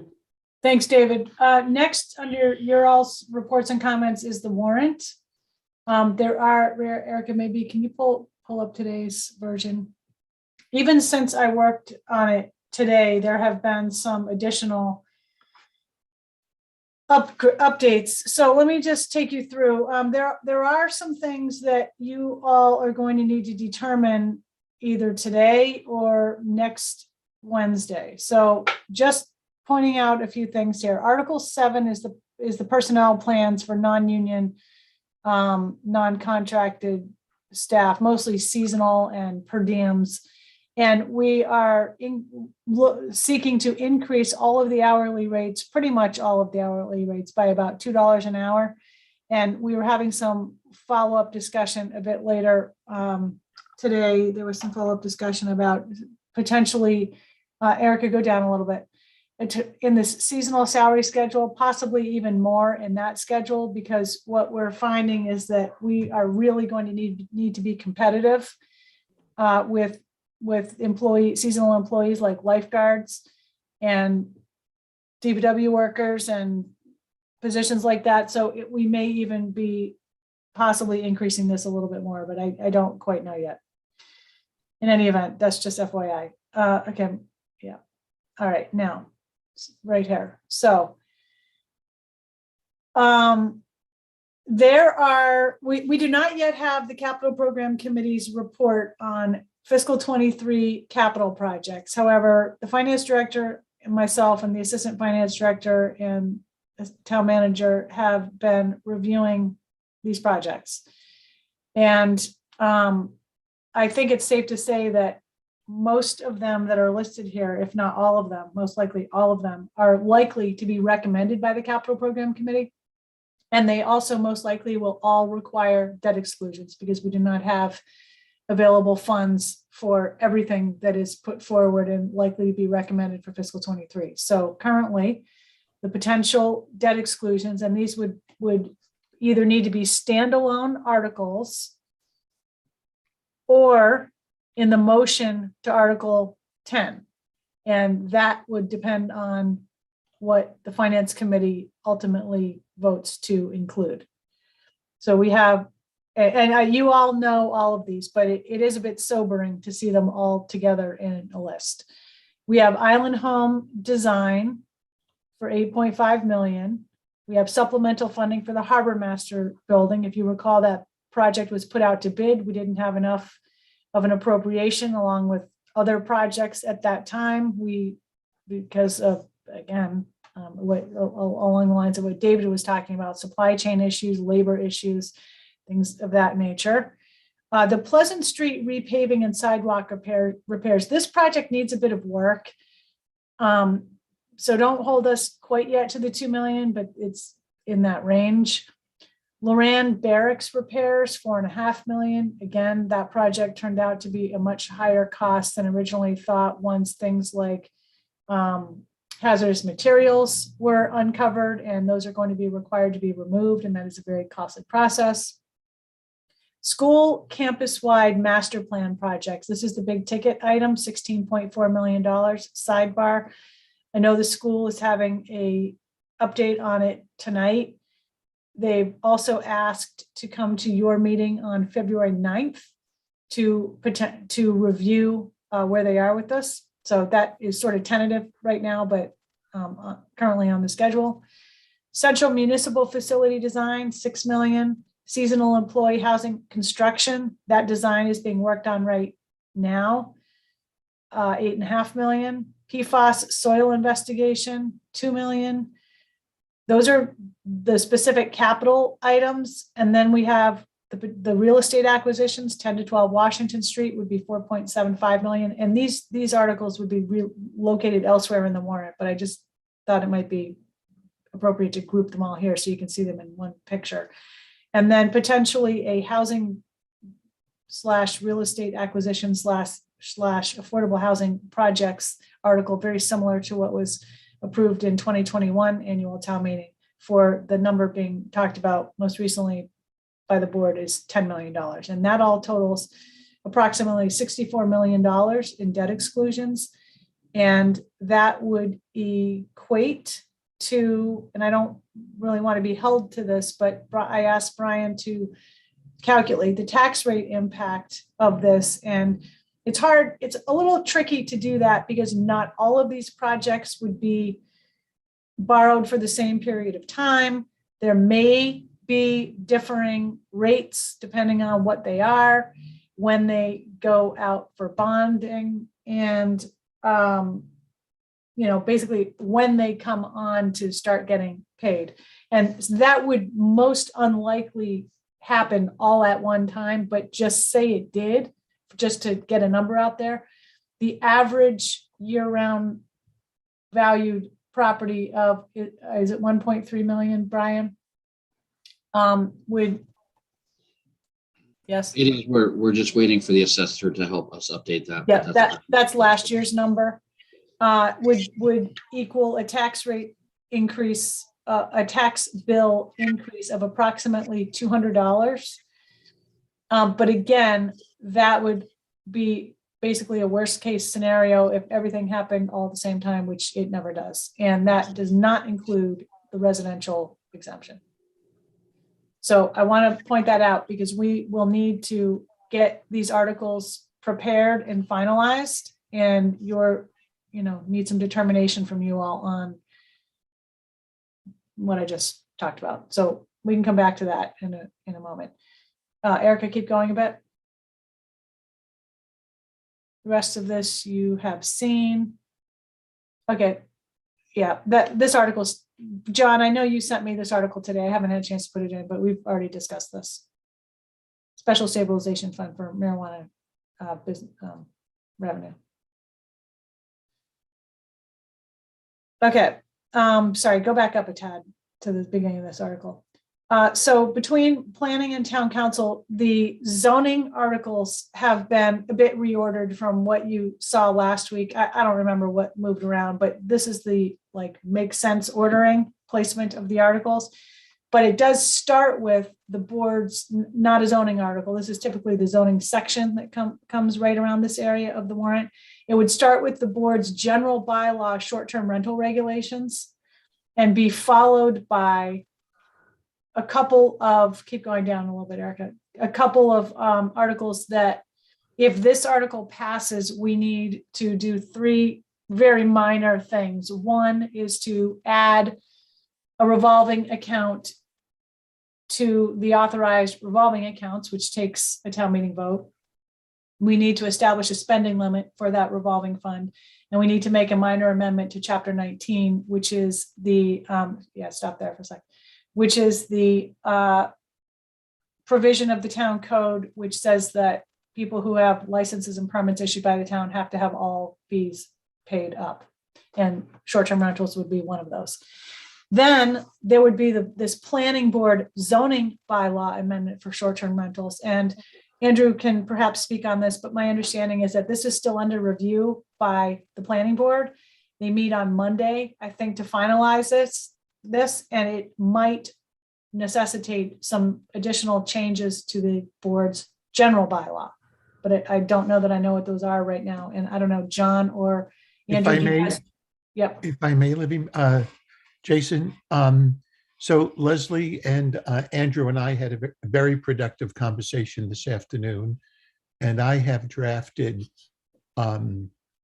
some revisions to the zoning bylaw as well as the general bylaw, focusing primarily on the definition section.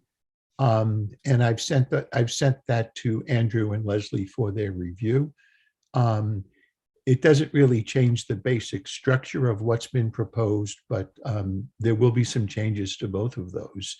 And Matt, Jason, can I just make a comment? Because I know there's been a discussion about dealing with potential conflicts of interest and short-term rentals, and complicated by the fact that Christie will not be at the meetings for a very, very good reason, I might add. Congratulations. But I just wanted to explain to the board that when it comes to executing the warrant, all 5 members of the board can do that without implicating the conflict of interest law. That's a case that was decided a while ago now, involving a board member who had a spouse who was an employee of the school department. And while that selectman could not deliberate or vote on the school department budget, they were allowed to vote on the overall warrant and to approve the budget. The same would be true with respect to the warrant. So you may wind up here in a situation where the warrant is signed, but there will not be the ability for the board as a board to actually deliberate or make a recommendation on any of the short-term rental articles. That would not prohibit any member of the select board in their individual capacity from going to the planning board hearing, to going to FinCom and expressing views or opinions about the short-term rental articles. But you may wind up in a situation where the board itself will not be able to vote a recommendation specifically on those articles due to a lack of a quorum to act. Right. So John, so if 2 of our board members are recusing, then and Christie is not with us, then it just leaves Matt and I. We don't have a quorum, and that's the rub, right? That's the problem. Right. But you will be able to sign the warrant and include the articles for short-term rentals on the warrant. But you won't have a recommendation from the select board that you can vote. Okay, so with our current 4 members, there's no way for Matt and I to talk about short-term rentals or any articles and not take public comment, period. Well, I think you could have an informal conversation, but I would actually recommend that you steer away from that, Jason, because it is a little bit of an uncharted territory. The board can't deliberate without a quorum, right? And so you don't have a quorum due to conflicts. You can invoke the rule of necessity here because, Christie is absent, but she's not absent due to a conflict. Correct. So you can't invoke the rule of necessity. I think if you had questions of staff, you could ask staff questions about those particular articles without the participation of the other members. But as Matt and I couldn't talk. Like Matt and I couldn't have a conversation about it. We could just ask Andrew, for example, a question. Right. The 2 of you cannot deliberate because there isn't a quorum. Right. Present. Okay. Matt? Can I make a comment, Jason? Yeah. I'm just really disappointed it's come to this. As soon as town meeting ended last year, I asked for us to show leadership and get started on this. And here we are at the last minute with an article that we can't act on or we can't even comment on. I'm really just disappointed, disgusted. I don't know. I don't think it's good government. Well, Matt, and maybe I'll love the article. I haven't even looked at it. Maybe I'll love it. But I've been very vocal and very concerned about doing something that will be put in place and permanent and that we can't undo later. And so I haven't, this just came today. I haven't even had a chance to see what's being proposed. But doesn't feel right. Matt, I understand where you're coming from. Some of this falls on us though, the select board. Like we could have pushed it back in June, July, right? I mean, and you were pushing it, you were asking for things, and we didn't fully as a board. And I think we could have, in retrospect, we could have done more and pushed harder to have this before. Now we're in the situation that we did not expect with the quorum issue and a board member being away for a while. But even if you take that out, I think we could have done a better job at it. So I feel like it's a little bit on us. It's not just on staff. Mr. Jason, if I could make one further comment, it's a long way until May. So we're under the gun now to get the warrant published, but that doesn't mean before town meeting, depending upon Christie's situation, there may be an ability for the three of you to deliberate and make recommendations as a board and potentially propose amendments to the motions if necessary. So you will be able to weigh in if and when Christie is able to rejoin the board. Yeah, okay. Well, it's helpful if that, like if Andrew, for example, wanted to go over something tonight, we could listen, be very careful and ask questions. So that I feel better. I've been very frustrated about the situation that the public can't have access to us and what we think. And that's my rub, John, is that yes, we're elected officials. They should know what we think about this, right? And have a chance to chime in. And that's my biggest frustration, but I understand why.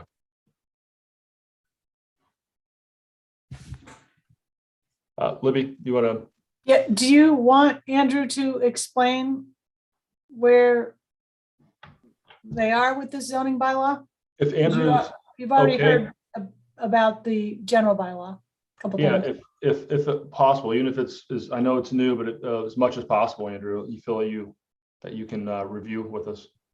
Sure. Okay. Well, I mean, I will say that this is a follow-up of our early discussion where we reviewed 6 different approaches back in November. So it's not exactly, brand new. It's something that John says takes time, and we have to make sure that we're combining the 2 articles and not being inconsistent. So the first item here is what we talked about back then, was to allow the planning board through the special permit process to either limit or eliminate short-term rentals in certain special permits that it issues, which is apartment buildings. And that's an item 1 here, which is amending the definition in section 2A. We have to include a definition of short-term rental. And as John has pointed out, that definition needs to be consistent with state law, and it has to be consistent with the actual bylaw that's being proposed. So there's a general bylaw, a zoning bylaw, and then restrictions that come out of the general bylaw.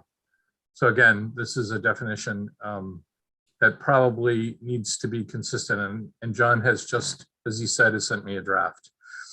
Item 2, section 8D2 and 8D3 are related to the homeowner, the affordable homeowner special permit that the planning board can issue for ownership units and for rental units.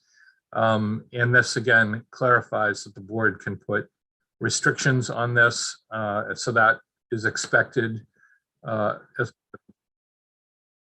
us. Section 3 here is what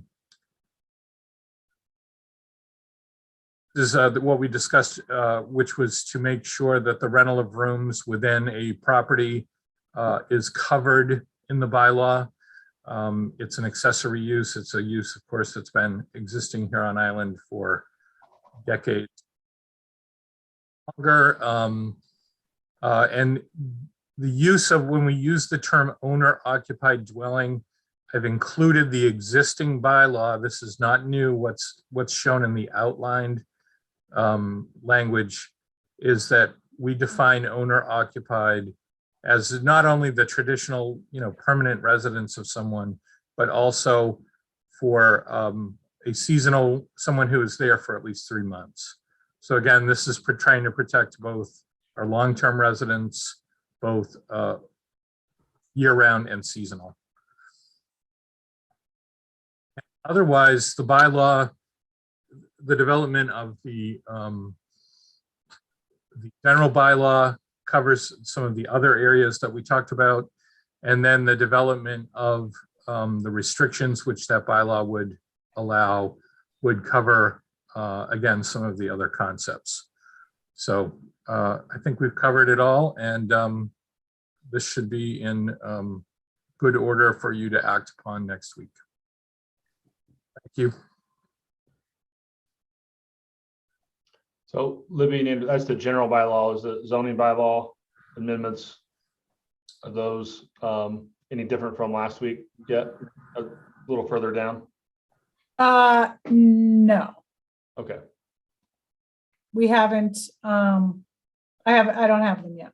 okay, great.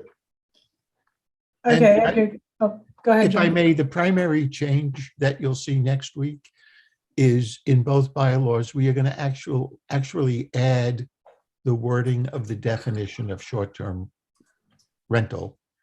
And it's taken directly from the state statute that defines short-term rental. The same thing with operator.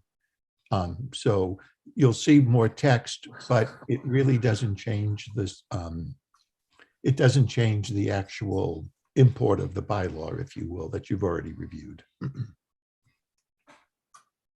Okay. Okay, so that article would be followed by the citizen zoning short-term rental article, and then all of the other zoning articles follow there. So Erica, go kind of way down pat to the end of zoning. It's, I forget what's after.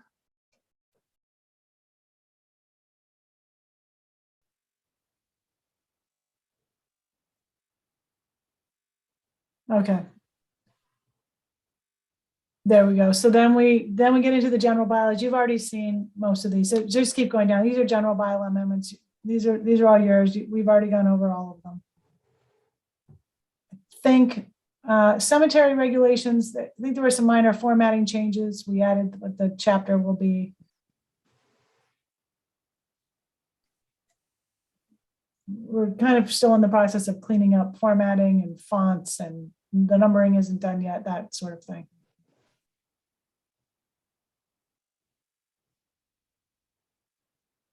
Yeah,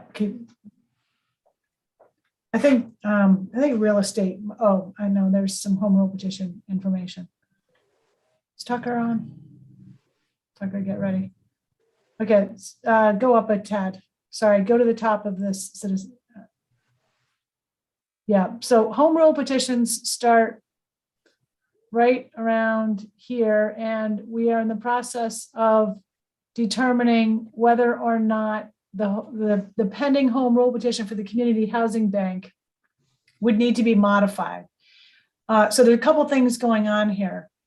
Number one, I think, Tucker, am I correct? This home rule petition has a hearing before the legislative committee that is taking it up next Friday, the 28th. That's correct, right? Meanwhile, there is pending state legislation for a statewide real estate transfer fee. And the discussion is, should we consider substituting that language for this? And I think there's some ongoing discussion that you and Vicky were having about this, or I don't know if there's an update to that. Sure. Thank you very much, Libby. You're absolutely correct about the hearing on our home rule petition being a week from this Friday. What is being considered to include in the warrant as far as our home rule petition goes, at this juncture, and I might just mention that today Mass General Brigham's came out with a full endorsement of the statewide enabling legislation. As well, they are submitting testimony on behalf of our home rule petition for the hearing next Friday. But the conventional wisdom would be at this juncture that it would be the statewide enabling legislation that is more likely to pass at this stage than our home rule petition alone. And the statewide enabling legislation requires opting in. So what town council is looking at is 2 changes to the home rule petition that we have had for several years now and had unanimous support at town meeting for on multiple occasions.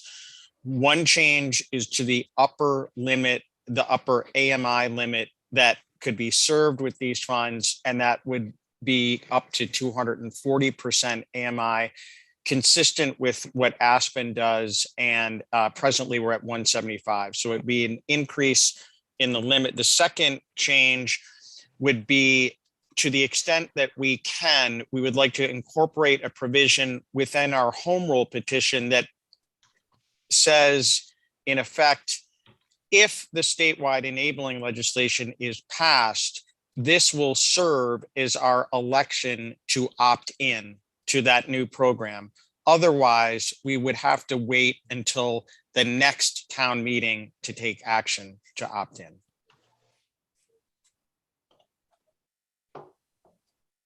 Thanks, Tucker. I don't know if anybody has any questions on that, but I don't know if we're going to know that before next Wednesday when this warrant is supposed to be adopted. And I don't know if there are language changes that could be made at town meeting or in a subsequent FinCom motion prior to town meeting, if this is all more, more moved along by then. I don't know if that's in the scope or not, but John, is it? I think it would be within the scope, subject to consultation with the moderator. Okay, so if we don't have this resolved next week because of the timing with these pending legislative initiatives, we might, leave it in as is and then possibly seek a FinCom motion or a floor amendment, depending. Yeah, the main motion by FinCom would be the best way to go. Yeah, okay. But I think the 2 changes that Tucker mentioned should be in the warrant. Okay, so Tucker and Vicky, I need those. I know you're working on it. Okay, so that's that issue. Keep going down a bit, Erica. This is pretty long, so yeah. All right, go back up that. All right, skip. Okay, sorry, that was just a note to myself. Keep going. Keep going. This one I'm still waiting to hear from the land bank is if we need to have it in or if we need to resubmit it. I don't know if anybody has heard from Jesse, Ken, or Vicky. Anybody heard? We have not heard. Okay. So I think there was a hearing, I'm not sure when, somewhere around now on this home rule petition that has already been approved, which involves real estate transactions between the town and the land bank for Mill Hill Park and Nobodier Fields. And if it's approved already, then we don't need to put this in, but it may just stay in and get not acted upon at town meeting if it does get approved between now and then. All right, keep going. We've got some citizen warrant articles here. And then, yeah, keep going through all that. That's all citizen. And then we get into real estate. So real estate hasn't changed much since last week. There are a few pending items that Vicky is working on. I won't even go into what those are. They're just maps and some minor language changes, nothing substantive. All pretty much the same as last week. Nothing, go back up a tad. What's that yellow there? Oh yeah, yep, I resolved that. We have done that. There's a draft, Libby, that I've made, and so we've made some changes to that. Yeah, so mid end of the day, I saw that some stuff came in, and I didn't have a chance to get it in here, so it'll be in for next week. I'll But have it's not. I should have final versions of these probably tomorrow for you. Okay, great. But again, nothing substantive for the board's information.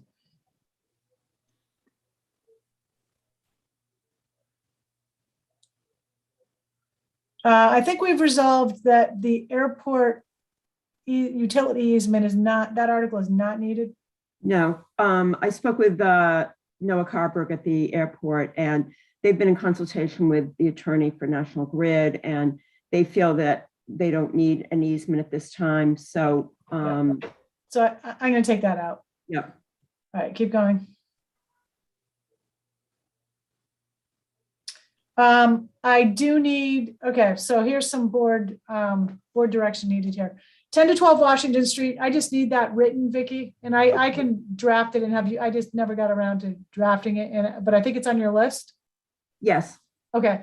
The other article, the potential real estate acquisition for affordable housing or funding for affordable housing projects needs board review as to whether or not this is going to be contained within the warrant.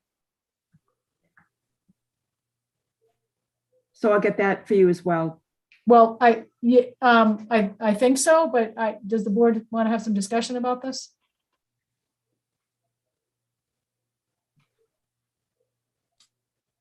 Libby, do you mean the 10 million Yes. and how it would be worded? In a sense? Well, it's more, is everybody good with including it? Oh, okay. I thought you meant if it go to FinCom or that designation. Well, thank you for mentioning that. So that is a good point. Typically there might, if there's an appropriation article, it would say to see what sums will be voted to raise and appropriate, blah, blah, blah. And then the Finance Committee motion would contain the amount and identify anything further. That is leaving something up to the FinCom. And on occasion, the board has included the amount specifically in the article if it wants to maintain some level of control over that number, which can be modified by the Finance Committee motion. And the idea here that I've heard discussed is that the article would be worded very similarly to what was approved last year. So it's not, so Tucker, do you want to maybe give a quick summary of what was approved last year? Because I think the intent here would be to do the same thing. So yeah, there were two articles approved last year. Within Article 10, there was a authorization for $6.5 million bonding with very broad definition in terms of how that could be used for year-round housing. And then a separate article, and I'm going to forget the article number, but a $7.5 million debt exclusion article that had similar parameters to the Neighborhood First funding from 2019. So I think the idea here, because of the language in Article 10 last year, offered the broadest possible use with respect to addressing year-round housing issues, that is the language that we would suggest using for this debt exclusion.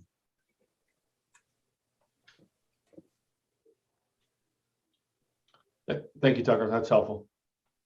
Matt? Yeah, well, who will be presenting it to, will Tucker be presenting it to FinCom? How will this, if this is gonna, I'd like to see it before I vote on it, but you know, who's gonna present it FinCom? Do we have that all worked out? Well, I think we've kind of been waiting to ensure that you're going to put it in the warrant or not. And Tucker, I think as the housing director, at the direction of the board, can certainly present it to FinCom, and it would be helpful if board members were present as well. Melissa?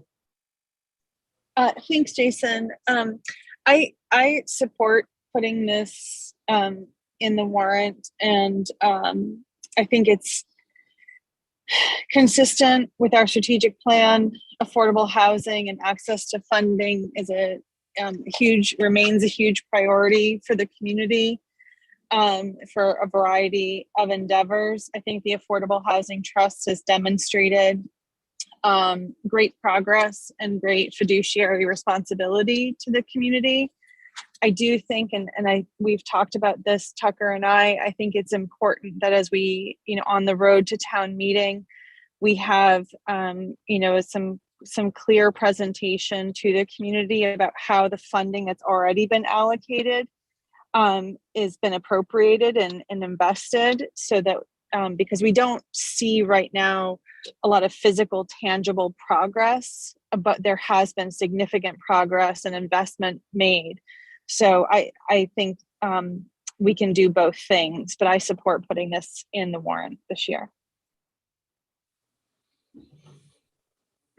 Thank you, Melissa. Dawn? Very, very well said by Melissa. I completely agree.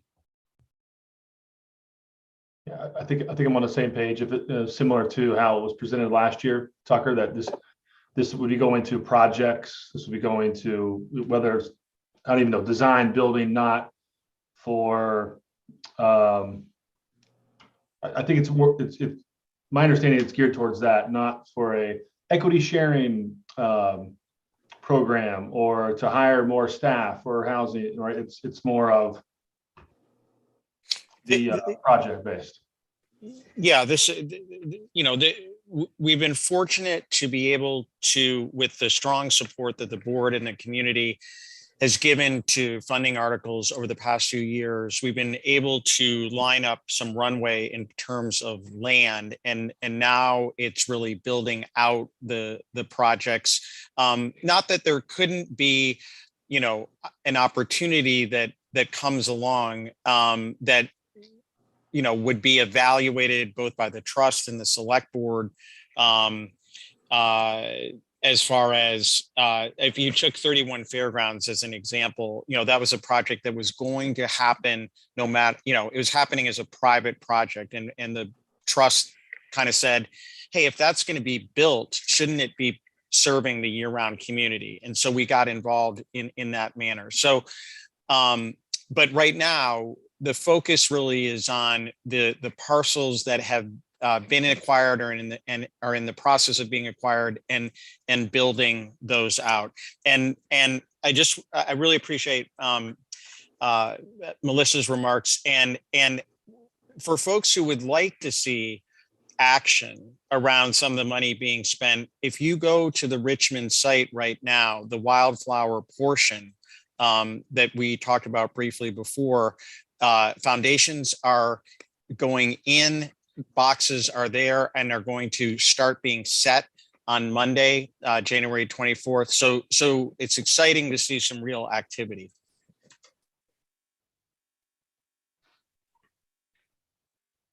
Melissa?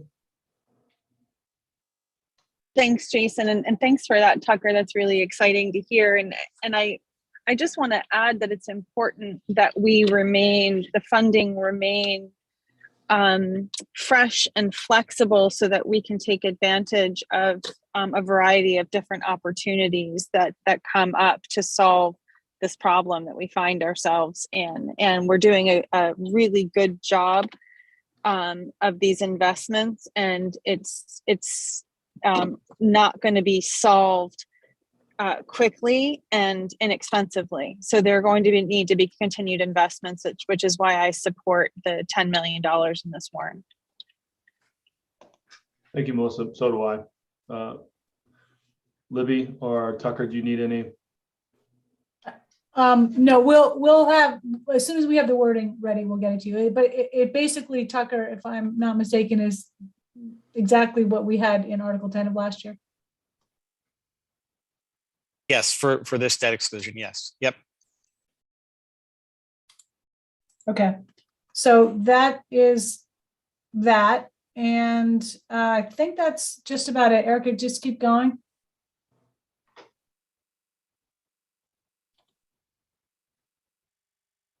So here would be the election warrant, where these debt exclusion questions will be individually listed depending on what you all end up with. And so far, I guess I haven't really heard any of these not to proceed. And so this is all obviously very rough here. This section of the warrant, just go down a little bit. And there would be most likely a capital outlay exclusion as well, or a capital outlay question. Yeah, and that's basically the update for tonight. So next week, I expect a much more complete draft, which basically will be a complete draft. And as we progress towards next week, I'll probably be sending out versions of the draft as we go, if you want to take a look. Thank you, Libby. Any questions for Libby? Comments? Board, staff? Anybody? Okay. Thank you, Libby. We'll approve it next week. Any committee reports or comments from the board? I only had one before somebody makes a quick motion to adjourn. Yeah, each week in our agenda meetings, we discuss coming back into person. And we feel that with the BioBot test at 95 and it continuing to increase and to not go back into person right now. I had said, let's wait until February. Now I feel like it's probably going to be more like March, but if things turn around, maybe it is February. I would still want us to wear masks if we did meet in person, and it's doable, but cumbersome. And but I just want to let the board know kind of where I was at, and if anybody else wanted to go back in person sooner than February/March. I just wanted to kind of throw some expectations out there so no one thinks that it's happening anytime soon. Everybody okay with that for now? Kind of wait and see. Okay. Any other I'm fine comments? with that, Jason. Oh, okay. Thank you, Melissa. Any committee reports or comments before we adjourn? Okay. Move to adjourn.